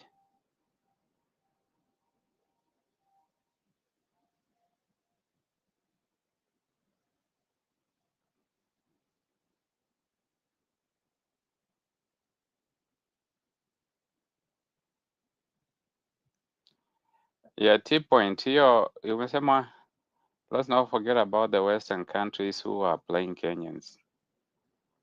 Yeah, we need to call them out. At this point, the only thing that we should care about is our country. Only our country. Anybody that's not serving the best interest of our country, we call them out regardless of who they are. Because if we say we have friends, sometimes we have seen friends playing us. We have to, and then we've seen Kasongo playing even our friends. The way he went and aligned himself with Biden and that ambassador of America. America was for democracy, but that ambassador watched Kasongo run down the country because they were serving their interest of their country. So if we think they are friends, our friends because they are seeing, or they are trying to serve the interest of their country, regardless of how bad we will suffer. So Kasongo knows how to play those games. You know, it was good to go. It was easy to go to Haiti and sell our democracy, and US looked away. So we can be friends as long as it's for the interest of our country. But naona Nyakairo na Julio wamerudi, cha niwapee mic wa contribute.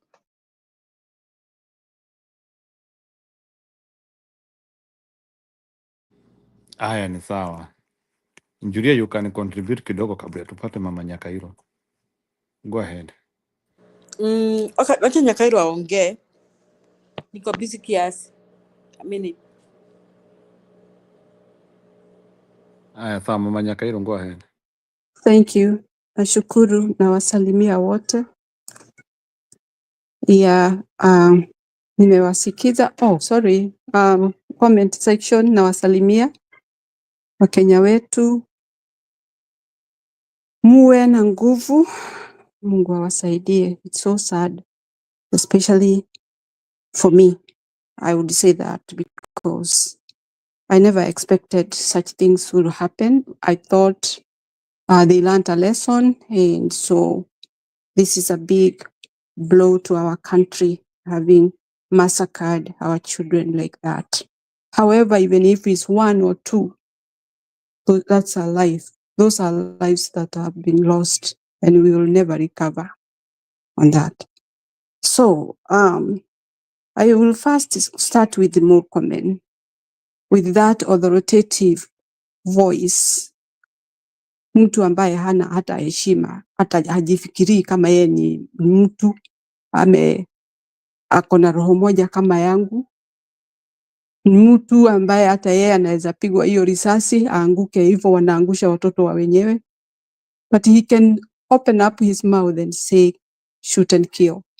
Si sasa anasema ni nyakati imefika yake ya kusema hiyo maneno. It's not that he had not said there before.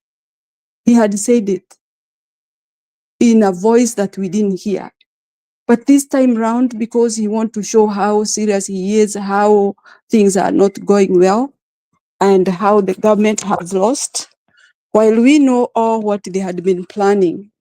Hata hiyo mikutano tulikuwa tunaambiwa ati wameenda security meeting crisis, whatever. They were not talking about good about Kenya. They were talking how they are going to massacre our children, and they have done it. Thank you very much, Mokomen, and the government. You have won the race because you have preferred that is what you can do. Mokomen, remember, you have children, and one day, one time, hata wewe utaumia. Hao watoto wako hata vile wanakuona. I don't believe children who see their father talking like that, they regard you a good person, especially children who understand how painful it is to lose a loved one. It's okay. We thank you so much. Umesimama hapo ukatoa huo mdomo ndio tukusikie vile uko mkubwa, vile uko na nguvu ya kuua watoto wa wenyewe bila makosa. We know that all this was planned even during that security meeting, how you are going to overcome killing people for no reason. You brought goons wafanye kazi ile mlikuwa mnataka ama mnaona hamwezi kufanya kwa macho ya watu, ndio mpretend mseme hao ni goons ndio wamefanya hiyo kazi. And it is you who are mastermind, serikali ya magoons. Hii mambo yote itafika mwisho. Kuna msemo wa Kikuyu unasema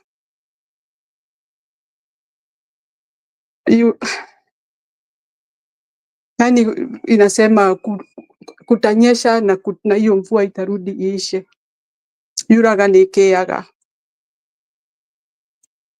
So don't think you are better than those kids you have killed. They were doing the right thing for the country, and they were doing for the betterness of the democracy which we always sing, which has never come in our country. We don't have freedom in our country. We have got black colonizers, and those are Murkomen, and those are the group, Ruto included, the mastermind. We have people who have shouted out saying, tutaleta watu, tutaenda na nyinyi watoto hao watu wa huko wakasema ndio. So, kuna wamama wawili wameonekana na wameonyeshanwa vile walikuwa wamepewa pesa ndio wapange goons. How can this government be so careless that they have never arrested even one criminal to be taken to court that he was caught breaking into somebody's business? How comes these police, they feel that we don't know what they do? How comes they are given live bullet instead of rubber bullet? And how comes, why can't they shoot somebody's leg instead of a head? So, more comment, don't lie to Kenyans. We are not fools. We know that is what the order you had given even previously. After your meeting mlikuwa, you had agreed with those other goons you work with. Watu wakubwa na vichwa zao zimejaa maji. Vimejaa ukoloni. Wakuumiza watu wale wengine kwa sababu wako na uwezo. Compare a Gen Z with a flag, water and a phone. Na mtu ako na live bullet na hizo guns zao. Compare that. What kind of a country is that? Hiyo ni nguvu gani mko nayo? I cannot fight with you because you have got all what can kill somebody once. Mimi hata nikikutupia hiyo simu nikugonga tu itakugonga na utoroke. Hiyo bendera nikikutupia inaenda na upepo. Maji nikikutupia hata itakugonga ipasuke na wewe hata utasikia uchungu. You use live bullet to kill children, to kill Kenyans just because you are able. Thank you very much. It's so painful. And in fact,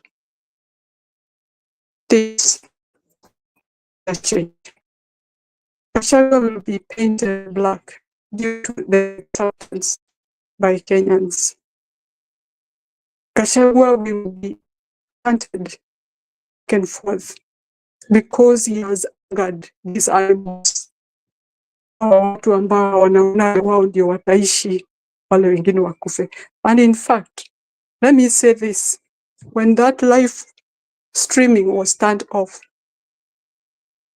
nafikiri wale wameuawa, even not a 1/8 of what could have happened. I'm happy that the court ruled so fast and things came back to normal, though we still lost lives. Plani ile walikuwa nayo ni mbaya. They didn't want to be shown the massacre that they were going to carry. That is what they were avoiding. But still, they massacred our children. You can't imagine people killed in a building. And I don't think they died there. Maybe they were being killed and then collected and brought there, I suppose. Gachagua has no time of wasting his money to bribe people who knows how their country is going. They are fighting for their life. They are not fighting for Gachagua's life. If it was Gachagua's life, I don't think people will go to the road. But now they are fighting because they are the one who are suffering. And they have suffered most. Wameuawa na bado wanasikia tu tuendelee tu. Yule atabaki abaki. How is that? How do people feel when a country is quiet with horror? It's terrible. Gachagua did not go to Kericho to bribe those people. And you see, Kericho, we didn't hear anybody in Kericho was shot.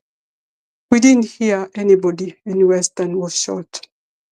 We don't know anyway, but we haven't heard. We didn't hear somebody shot in Nanyuki. And all these places, there were protesters. Why Nairobi? And why should we just look at these people and see them doing all these evil things?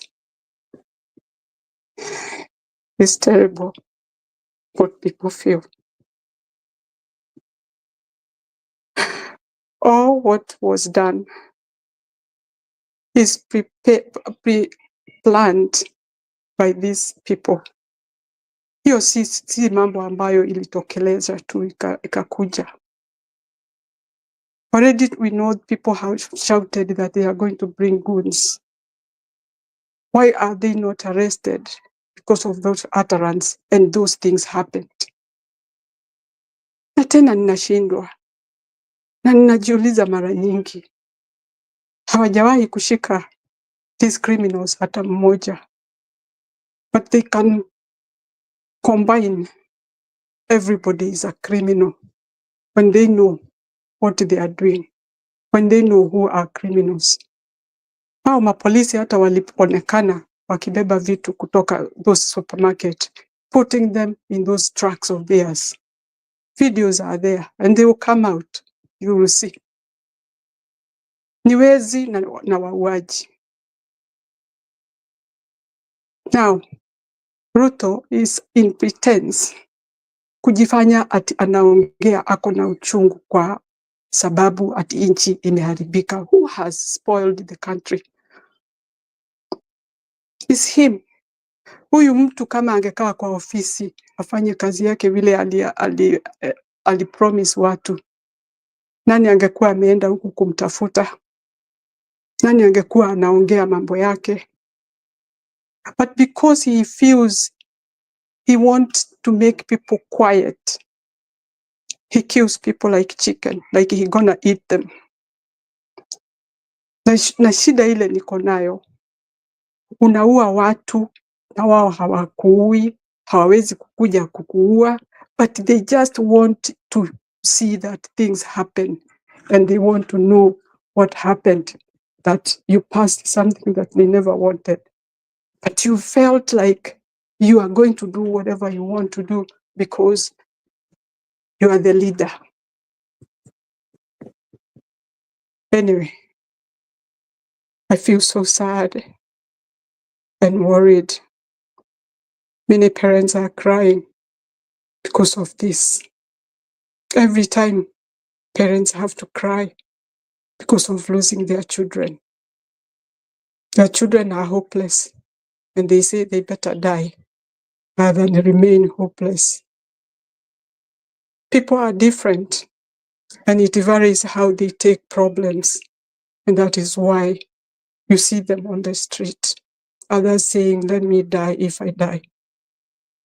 Nobody likes to be dead, but they want to hear whether there is somebody who can stand with them and make them understand how life will be easy for them.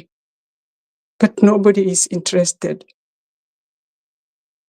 You see all these goons, our Majambazi, Murkomen, and Kamket, Farouk, Uto, I put him there, and even Raila, I put him there, and Ruto. They are all people with kifua.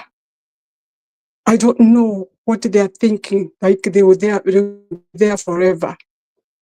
One day, one time, they will cry.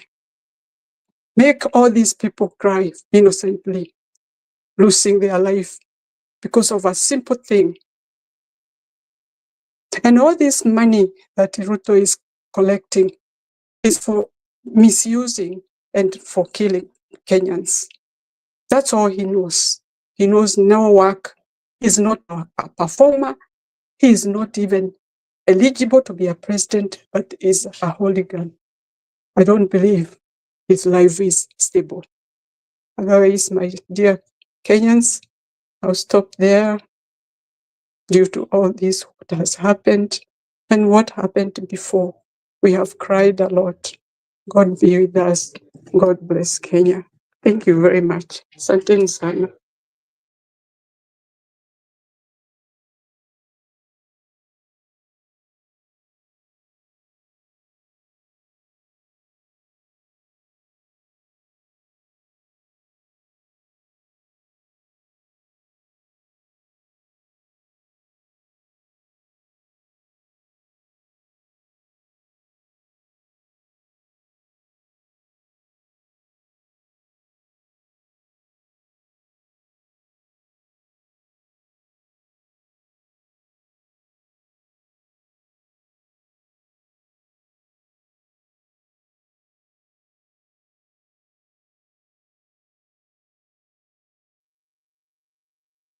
Are you there, guys? Yeah, to Koapa, that's good sentiments. And yeah, it's very, it's sad. It's sad that badala ya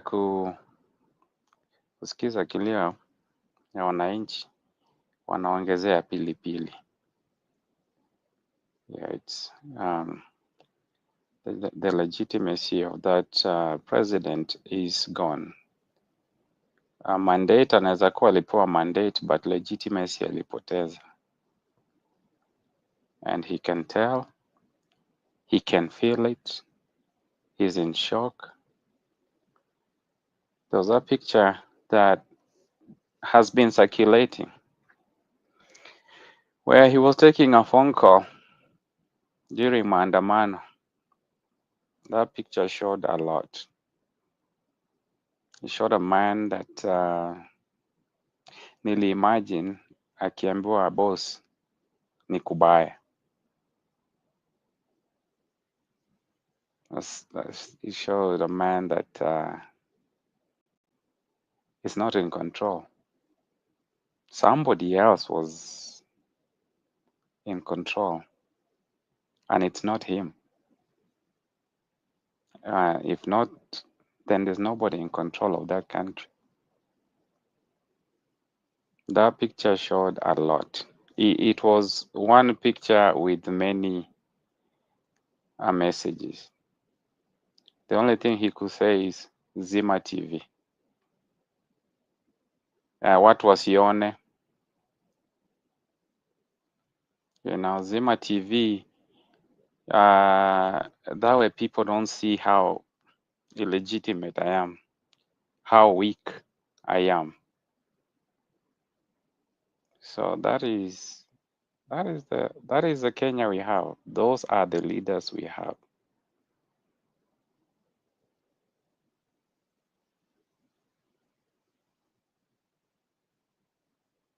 And hapo tip point anasema yes, kuna mashop that were open during the day,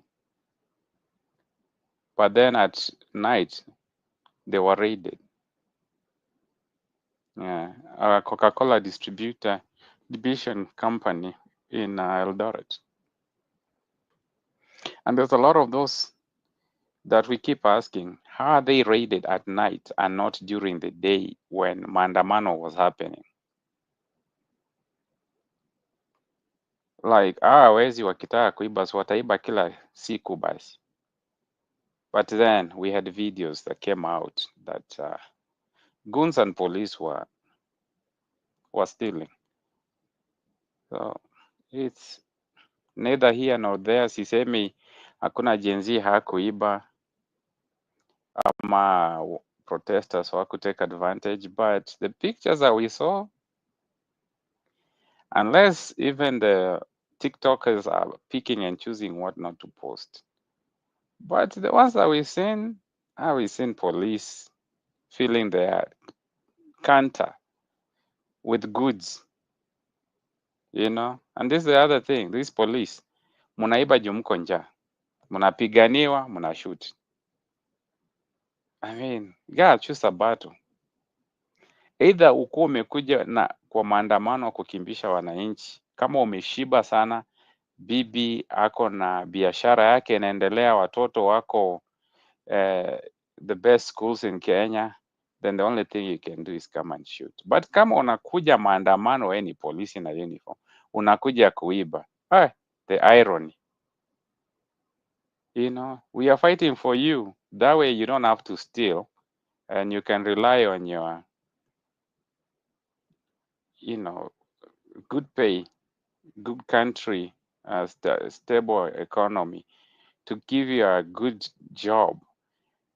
And you're here shooting and eventually taking advantage of the fact that you are the peacekeeper and you dispersed everybody, but now you're the only one left at the crime scene, you can steal. So we saw that ile time ya Westgate, and that's hiyo ndio embarrassment iko na nchi yetu. We have Murkomen akiambia polisi, sisi wacha tukule, wakikuja muwashoot na wakienda muibe. Polisi wako na common sense. Mnaiba kwa nini? Why are you stealing? I'll give some credit to some of the cops. There were some cops who went on TikTok wakasema chenye wameona, hata walisema why politicians? Why don't you make these things stop? They're tired. Gen Z wakisema watokee kila siku, the cops can't keep up with them. Watu wamechoka, they are human beings. Huko polisi umekimbishwa town mzima all day. And the entire CBD is a marathon course. There's no stopping. Cause unakimbishwa hapo, unafika ile kona, unarudishwa hivi. All day umekimbia huko na boots. Hata hiyo risasi wanapiga ama hizo nini, watu wakisema watokee kila siku, hizo tear gas, pia polisi, hata kama umetrainiwa aje, you can't be in that environment every day. So there was a cop that was saying this has to stop, because no matter how much they can fight, police are only trained to protect in a conducive environment. to uphold law and order where already there is some order, not to restore. Restoring order where the leaders don't want order, it's not a work of I don't think it's a work of a democracy. Where people can uphold the constitution and say this is why, what we will live and abide by. Now the police will help us because citizens are willing to comply. This is our system. But kama wamevunja system, jamani, police cannot come and fight for you all day, every day. They will try, but the next minute they will be tired and they will join the people because they are part of that society. Huwezi kimbia all day kila siku. Wewe mwenyewe unatupatia gas, tia gas inakulupukia, ama wajenzi wamefind a way ya kuwarudishia. So unaitupa huko ndani ya hiyo tear gas, jenzi wanakurudishia. Meanwhile unagongwa na mawe. Hata kama una shoot nani if somebody is raining rocks on you? You'll have to run. So the cops, I credit to them who tried to be humane, but it's again, it's the leaders who are failing us, especially the government. Julia, umemaliza ama uko wapi? Ama tuachie Rasvika contribute.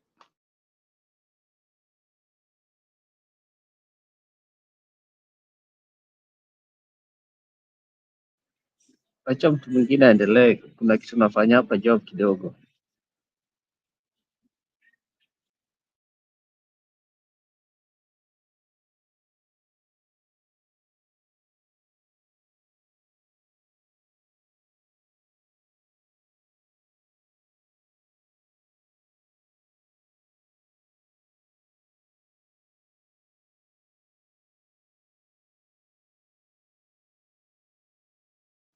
Julia, uko hapo?